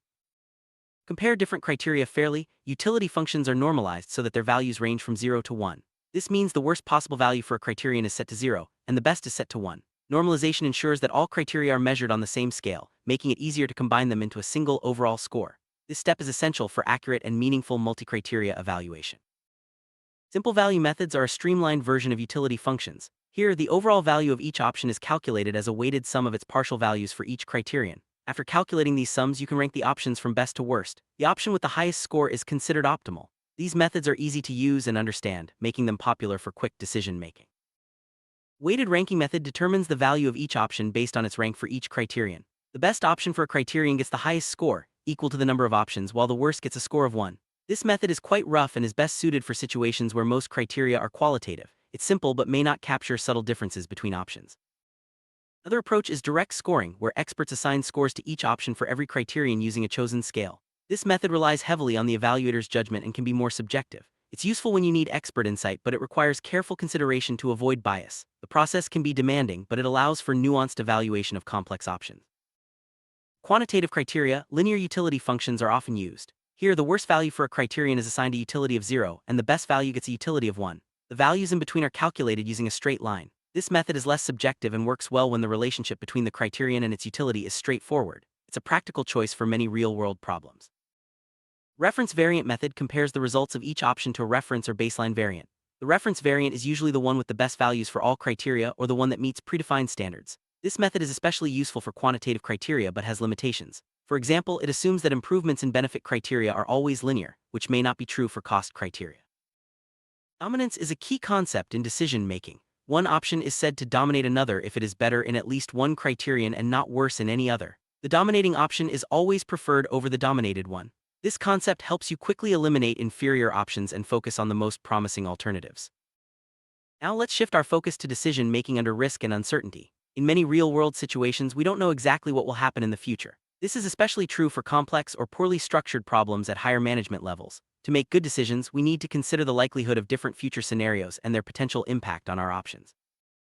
In dealing with risk, we often rely on subjective probabilities. These are estimates based on experience, intuition, or expert judgment, rather than hard statistical data. For example, a manager might estimate the chance of a new product's success based on their knowledge of the market. Subjective probabilities express the decision maker's personal belief in the likelihood of different outcomes. Objective probabilities can be expressed numerically, usually as a percentage or a number between 0 and 1. For example, if you believe there's a 75% chance of success, you can express this as 0.75. Sometimes probabilities are described using betting odds, like saying you'd bet 3 to 1 on a certain outcome. These numerical expressions make it easier to use probabilities in decision models. Sometimes probabilities are expressed verbally using words like likely, possible, or unlikely. While this approach is easy to understand, it can be ambiguous. Different people may interpret the same words differently, which can lead to misunderstandings. For this reason, verbal probabilities are less useful for building precise mathematical models. There are several methods for setting subjective probabilities, depending on whether the risk factor is discrete or continuous. Discrete factors have a limited number of possible values, while continuous factors can take on any value within a range. The method you choose depends on the nature of the risk you're evaluating. Discrete risk factors can only take on a limited number of values. For example, a machine might either work or fail, giving two possible outcomes. When working with discrete factors, it's important to clearly define each possible value, ensure they don't overlap, and cover all possible scenarios. This clarity makes it easier to assign probabilities to each outcome. Continuous risk factors can take on any value within a certain range, such as the price of a commodity or the demand for a product. With continuous factors, it doesn't make sense to talk about the probability of a specific value since there are infinitely many possibilities. Instead, we focus on the probability of falling within a certain interval. Relative size method is used to assign probabilities to different outcomes. First, you identify the most likely value for a risk factor. This value serves as the baseline, and you then estimate the probabilities of other possible values relative to it. This method is especially useful for discrete risk factors with a manageable number of outcomes. For continuous risk factors, the Quantel method is often used. Here, the analyst works with the evaluator to determine key points in the probability distribution, such as the median, lower quartile, and upper quartile. This approach helps break down complex, continuous risks into more manageable pieces, making it easier to assign probabilities. Sometimes it's possible to assume that a risk factor follows a specific type of probability distribution, such as normal, triangular, or uniform. Choosing the right distribution depends on your understanding of the risk and the available data. This approach can be used for both discrete and continuous risk factors and helps make probability estimates more systematic. For continuous risk factors, common distributions include normal, triangular, uniform, log-normal, exponential, Betapert, and Weibull. For discrete factors, typical distributions are binomial, Poisson, hypergeometric, and geometric. Knowing which distribution to use helps you model risks more accurately and make better decisions. Sometimes, it's hard to estimate the probability of a complex event directly because it depends on other uncertain factors. In these cases, you can decompose the event into two or more related events. Probability trees are a useful tool for visualizing and calculating the probabilities of these interconnected events. People have different attitudes toward risk. Some are risk-averse and prefer safer options, while others are risk-seeking and go for higher risk, higher reward choices. There are also those who are risk-neutral and make decisions based solely on expected outcomes. Your attitude toward risk influences the choices you make and the strategies you use. Several factors shape your attitude toward risk, including your personality, past experiences, and environment. For example, managers who are heavily invested in short-term results and have low tolerance for failure are more likely to avoid risky options. Understanding these influences can help you recognize your own biases and make more balanced decisions. Certainty equivalent is the value of an outcome that gives you the same utility as the expected utility of a risky option. If your certainty equivalent is less than the expected value, you're risk-averse. If it's more, you're risk-seeking. If it's equal, you're risk-neutral. This concept helps clarify your personal attitude toward risk and guides your decision-making. Utility functions under risk translate uncertain outcomes into a scale from 0 worst to 1 best. The shape of the utility function reflects your attitude toward risk. A concave utility function indicates risk aversion, a convex function shows risk-seeking, and a linear function means risk neutrality. This mathematical approach helps you make consistent decisions under uncertainty. If you're risk-averse, your utility function is concave. This means that each additional gain is valued less than the previous one. For example, gaining an extra $100 is less exciting if you're already wealthy. Risk-averse decision makers prefer safer options even if the potential reward is lower. Risk-seeking individuals have a convex utility function. For them, each additional gain is valued more than the previous one. They're willing to take bigger risks for the chance of a higher reward. This attitude is common among entrepreneurs and people who enjoy high-stakes situations. A risk-neutral person has a linear utility function. They value each additional gain equally, regardless of how much they already have. Risk-neutral decision makers focus solely on expected outcomes and are indifferent to the level of risk involved. This approach is often used in financial analysis and investment decisions. Let's recap the main ideas we've covered. Multi-criteria decision-making involves identifying criteria, assigning weights, and evaluating options using various methods. When dealing with risk, subjective probabilities and utility functions help you make informed choices. Your attitude toward risk, whether you're risk-averse, risk-seeking, or risk-neutral, shapes your decisions. By understanding these concepts, you can approach complex decisions with greater confidence.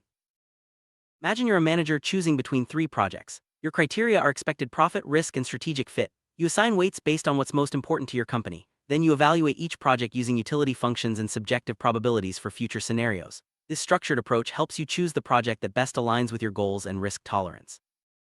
In many cases, decisions are made by groups rather than individuals. Group decision-making brings together diverse perspectives, which can improve objectivity and lead to better outcomes. However, it also requires good communication and consensus-building skills. Using structured methods helps groups reach fair and effective decisions. Bias can creep into decision-making at any stage, from setting criteria to assigning probabilities. To reduce bias, use multiple methods, involve several evaluators, and rely on data whenever possible. Being aware of your own preferences and limitations is the first step toward more objective decisions. There are many tools available to support decision-making, from simple spreadsheets to advanced software for multi-criteria analysis and risk modeling. These tools help you organize information, perform calculations, and visualize results. Choosing the right tool depends on the complexity of your decision and the resources available. Once a decision is made, it's important to communicate it clearly to everyone involved. Explain the criteria, methods, and reasoning behind your choice. Good communication builds trust and helps ensure that everyone understands and supports the decision. After implementing a decision, take time to review the results. Did the outcome match your expectations? What worked well and what could be improved? Learning from past decisions helps you refine your methods and make even better choices in the future. The world is constantly changing, and so are the factors that influence your decisions. Stay flexible and be ready to adapt your criteria, weights, and methods as new information becomes available. Being adaptable ensures your decisions remain relevant and effective. Ethical considerations are an important part of decision-making. Always consider the impact of your choices on stakeholders, society, and the environment. Strive to make decisions that are not only effective but also responsible and fair. Summary: effective decision-making involves understanding your criteria, assigning appropriate weights, and using structured methods to evaluate your options. When facing risk and uncertainty, subjective probabilities and utility functions are valuable tools. Remember to consider your attitude toward risk, reduce bias, and communicate your decisions clearly. With these skills, you'll be well equipped to tackle even the most complex decision. Thank you for joining us on this journey through multi-criteria decision-making and risk analysis. By applying these concepts and methods, you can make smarter, more confident choices in both your professional and personal life. Stay curious, keep learning, and remember, every decision is an opportunity to grow. Welcome to our comprehensive guide on risk measurement. In today's fast-paced business world, understanding and quantifying risk is essential for making informed decisions. Risk measurement involves assigning numerical values to potential risks, always in relation to a specific quantitative criterion, such as profit, capital profitability, or net project value. By doing so, organizations can better evaluate their options and prepare for uncertainty. Throughout this video, we'll explore the main methods, tools, and concepts used to measure and manage risk, ensuring you have a solid foundation to build upon. Let's dive in and discover why risk measurement matters for every strategic decision. Quantitative risk assessment is all about putting numbers to uncertainty. This means determining the numerical characteristics of risk, such as its probability distribution and variability. By using quantitative measures, organizations can compare different risk scenarios objectively. For example, when evaluating investment projects, you might look at the expected profit or the likelihood of achieving a certain return. Quantitative risk assessment provides a clear, data-driven basis for decision-making, reducing guesswork and helping leaders focus on what truly matters. Next, we'll look at the key statistical measures used in risk analysis. Statistical measures are at the heart of risk analysis. The most common ones include variance, standard deviation, and the coefficient of variation. These metrics help us understand how much the values of a criterion like profit can fluctuate around their average. The greater the spread from the mean, the higher the risk. Variance and standard deviation are best used when the probability distribution is roughly symmetrical, while the coefficient of variation is ideal when comparing scenarios with very different average values. These tools allow us to quantify risk in a meaningful way, making it easier to compare and choose between alternatives. Variance and standard deviation are two closely related statistical measures. Variance tells us how much the values of a criterion differ from the mean, while standard deviation is simply the square root of variance. The further the values are from the mean and the more likely those extreme values are, the higher both variance and standard deviation will be.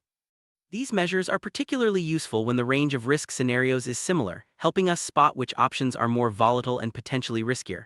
Understanding these concepts is essential for anyone involved in risk management. Coefficient of variation is a powerful tool when comparing risk across scenarios with different average values. It is calculated as the ratio of the standard deviation to the mean of the criterion being evaluated.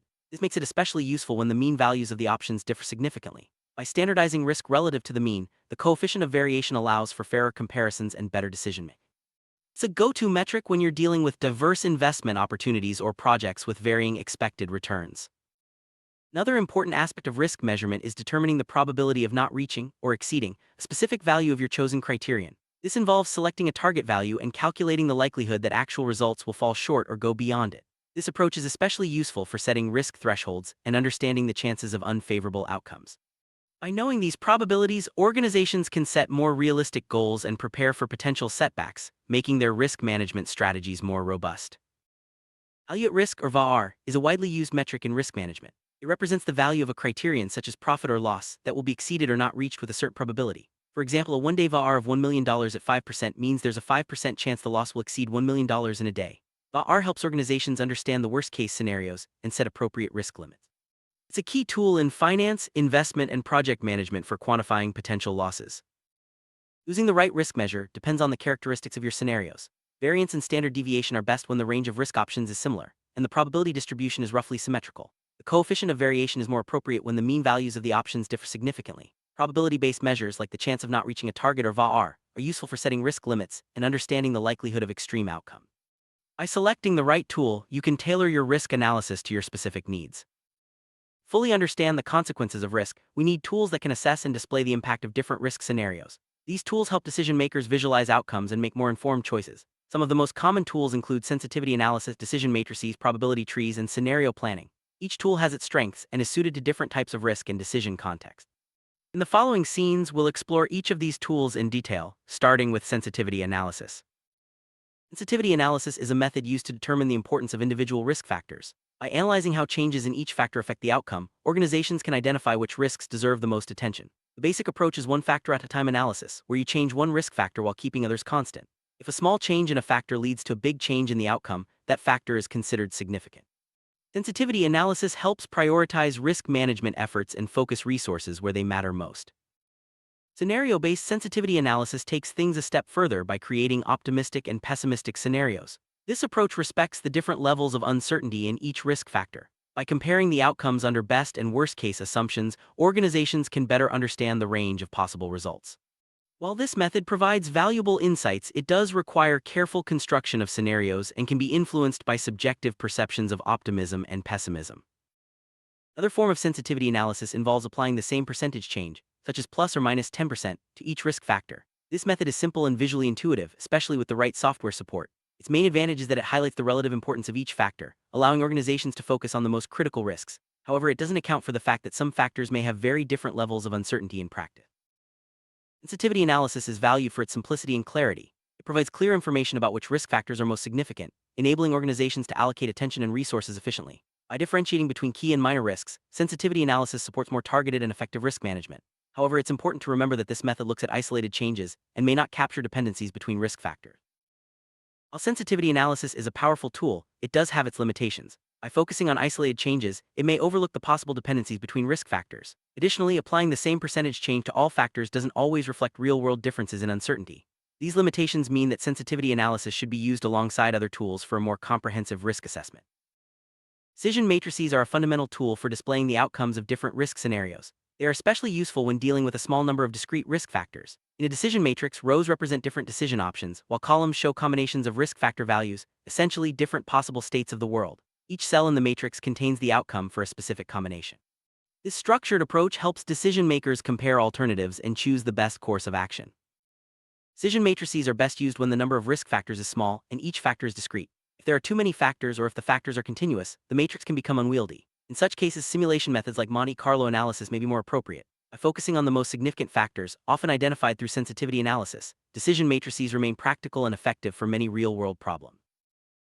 Typical decision matrix is organized as a table. The rows list the different decision variants, while the columns represent combinations of risk factor values. Each cell shows the outcome for a specific scenario. This format makes it easy to compare the results of different decisions under various risk conditions. By using decision matrices, organizations can systematically evaluate their options and make more informed choices.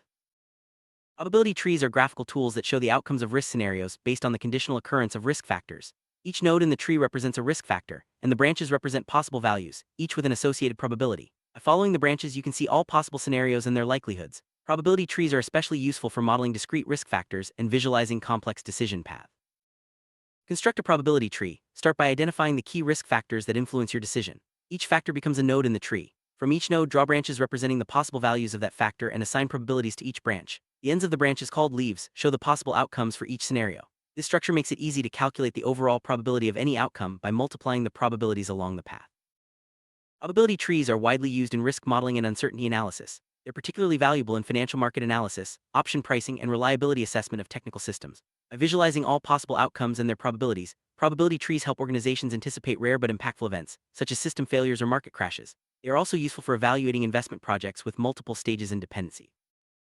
Probability trees offer several advantages. They provide a clear and intuitive way to visualize uncertain outcomes and their dependencies. The step-by-step structure makes it easy to trace the impact of each risk factor. Probability trees are especially effective when the number of factors is small, and each factor has a limited set of possible values. This simplicity makes them a popular choice for many risk analysis applications.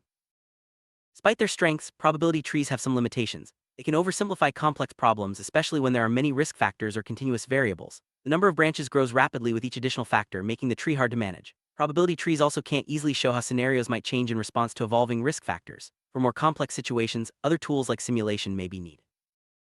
Scenario planning is a strategic tool that creates future images of a system by considering its key elements and the relationships between them. The goal is to capture the essence of uncertainty about the future, allowing organizations to evaluate the potential outcomes of different strategies. Scenario planning provides a structured way to think about how the environment might evolve and how different risk factors could interact. There are two main forms of scenario planning: qualitative and quantitative. The qualitative approach involves describing possible future developments in narrative form, while the quantitative approach combines risk factors that influence future outcomes. Both forms help organizations prepare for uncertainty, but the quantitative approach allows for more precise analysis and comparison of different scenarios. Scenario planning typically involves creating several types of scenarios: optimistic, most probable, and pessimistic. The optimistic scenario assumes everything goes well, the most probable scenario follows current trends, and the pessimistic scenario considers everything going against the organization's goals. There's also the no-surprise scenario, which is based on current trends and assumes no sudden changes. These scenarios help organizations prepare for a range of possible futures. Integrating scenario planning into the strategic decision-making process is crucial for managing risk. By evaluating all scenarios and options, organizations can make more robust decisions, especially when facing high-risk, high-reward situations. Scenario planning should precede the creation, evaluation, and selection of strategic alternatives, ensuring that all significant uncertainties are considered before committing to a course of action. Scenario planning also supports the development of early warning systems. By monitoring changes in key risk factors, organizations can detect emerging threats and opportunities sooner. Early warning systems rely on the identification of trends and critical uncertainties, allowing for timely adjustments to strategy. This proactive approach helps organizations stay ahead of the curve and respond effectively to changing conditions. Building effective scenarios involves several key steps. First, ensure internal consistency by confirming that trends and parameters are compatible. Next, connect what is known, such as established trends, with what is uncertain, like key unknowns. It's also important to define the scope of each scenario, considering content, time frame, and the needs of different stakeholders. Finally, identify the main trends and critical uncertainties, and analyze their relationships to create meaningful scenarios. There are different approaches to scenario creation, depending on how uncertainty is understood. Some managers may ignore uncertainty and base decisions only on the most probable scenario, assuming a stable environment. Others may see uncertainty as binary: either everything is predictable or nothing is. The most effective approach recognizes discrete and continuous uncertainties, allowing for a range of possible outcomes and more flexible planning. Discrete uncertainty means risk factors can take on only a few distinct values, making it easier to define scenarios. Continuous uncertainty, on the other hand, involves risk factors that can vary within a range. This requires more sophisticated modeling and analysis. Recognizing the type of uncertainty present helps organizations choose the right tools and methods for scenario planning and risk assessment. Scenario planning offers several key advantages. It broadens managers' perspectives, making them more aware of potential risks and opportunities. Scenario planning is essential for testing the robustness and flexibility of different strategies. Its simplicity and clarity make it easy to communicate the potential impacts of various options. By creating and analyzing scenarios, organizations can also build effective early warning systems. Despite its strengths, scenario planning has some limitations. It can lead to a narrow focus on certain risk factors, especially those with continuous values. This may result in overlooking important uncertainties or failing to capture the full complexity of the environment. To address these limitations, scenario planning should be combined with other risk assessment tools for a more comprehensive approach. Monte Carlo simulation is a powerful technique for analyzing risk when there are many risk factors or when factors are continuous. By running thousands of simulations with random values for each risk factor, organizations can estimate the probability distribution of outcomes. This approach provides a detailed picture of potential risks and helps in making more informed decisions, especially in complex situations. So many risk assessment tools available, it's important to choose the right one for your situation. Consider the number and type of risk factors, the complexity of the decision, and the level of uncertainty involved. For simple, discrete scenarios, decision matrices and probability trees work well. For more complex or continuous scenarios, scenario planning and Monte Carlo simulation may be better suited. No single risk assessment tool is perfect. Combining different methods can provide a more robust and comprehensive understanding of risk. For example, sensitivity analysis can help identify key factors, which can then be analyzed in more detail using scenario planning or simulation. By integrating multiple approaches, organizations can better anticipate and manage potential risks. Practice risk measurement is an ongoing process. Organizations must regularly update their risk assessments as new information becomes available and as the environment changes. This means revisiting assumptions, recalculating probabilities, and adjusting strategies as needed. By staying proactive and flexible, organizations can respond more effectively to emerging risks and opportunities. Technology plays a crucial role in modern risk analysis. Advanced software tools can automate calculations, visualize complex scenarios, and run simulations quickly. This makes it easier for organizations to analyze large amounts of data and make more informed decisions. As technology continues to evolve, risk measurement will become even more precise and accessible. Accurate risk measurement depends on high-quality data. Incomplete or inaccurate data can lead to misleading results and poor decisions. Organizations should invest in reliable data sources and regularly validate their data to ensure the accuracy of their risk assessments. Good data is the foundation of effective risk management. Effective risk management isn't just about analysis, it's also about communication. Decision makers need clear, concise information to understand risks and make informed choices. Visual tools like charts, graphs, and scenario maps can help convey complex risk information in an accessible way. Good communication ensures that everyone is on the same page and can act quickly when needed. Strong risk culture is essential for effective risk management. This means encouraging open discussion of risks, learning from past experiences, and promoting a proactive approach to uncertainty. When everyone in the organization understands the importance of risk measurement and management, it's easier to identify and address potential problems before they escalate. Risk management is not a one-time task, it's a continuous process of improvement. Organizations should regularly review their risk measurement methods, update their tools, and learn from both successes and failures. By fostering a culture of continuous improvement, organizations can stay resilient and adapt to changing circumstances. Let's look at a practical example of risk analysis in action. Imagine a company evaluating a new investment project. By applying statistical measures, sensitivity analysis, and scenario planning, the company can assess the potential risks and rewards. This comprehensive approach helps the company make a well-informed decision, balancing potential gains against possible losses. Sum up, effective risk measurement combines quantitative analysis, practical tools, and strategic thinking. By understanding the strengths and limitations of each method, organizations can choose the right approach for their needs. Regularly updating risk assessments and fostering a strong risk culture are essential for long-term success. Remember, risk measurement is not about eliminating uncertainty, but about managing it wisely. If you're interested in learning more about risk measurement and management, there are plenty of resources available. Books, online courses, and professional seminars can deepen your understanding and help you apply these concepts in your own organization. Staying informed and continuously learning is key to mastering risk management. Thank you for joining us on this journey through risk measurement. We've covered the main concepts, tools, and best practices for assessing and managing risk. As you move forward, remember to apply these principles in your decision-making processes and encourage a culture of risk awareness in your organization. With the right approach, you can turn uncertainty into opportunity and achieve your strategic goals.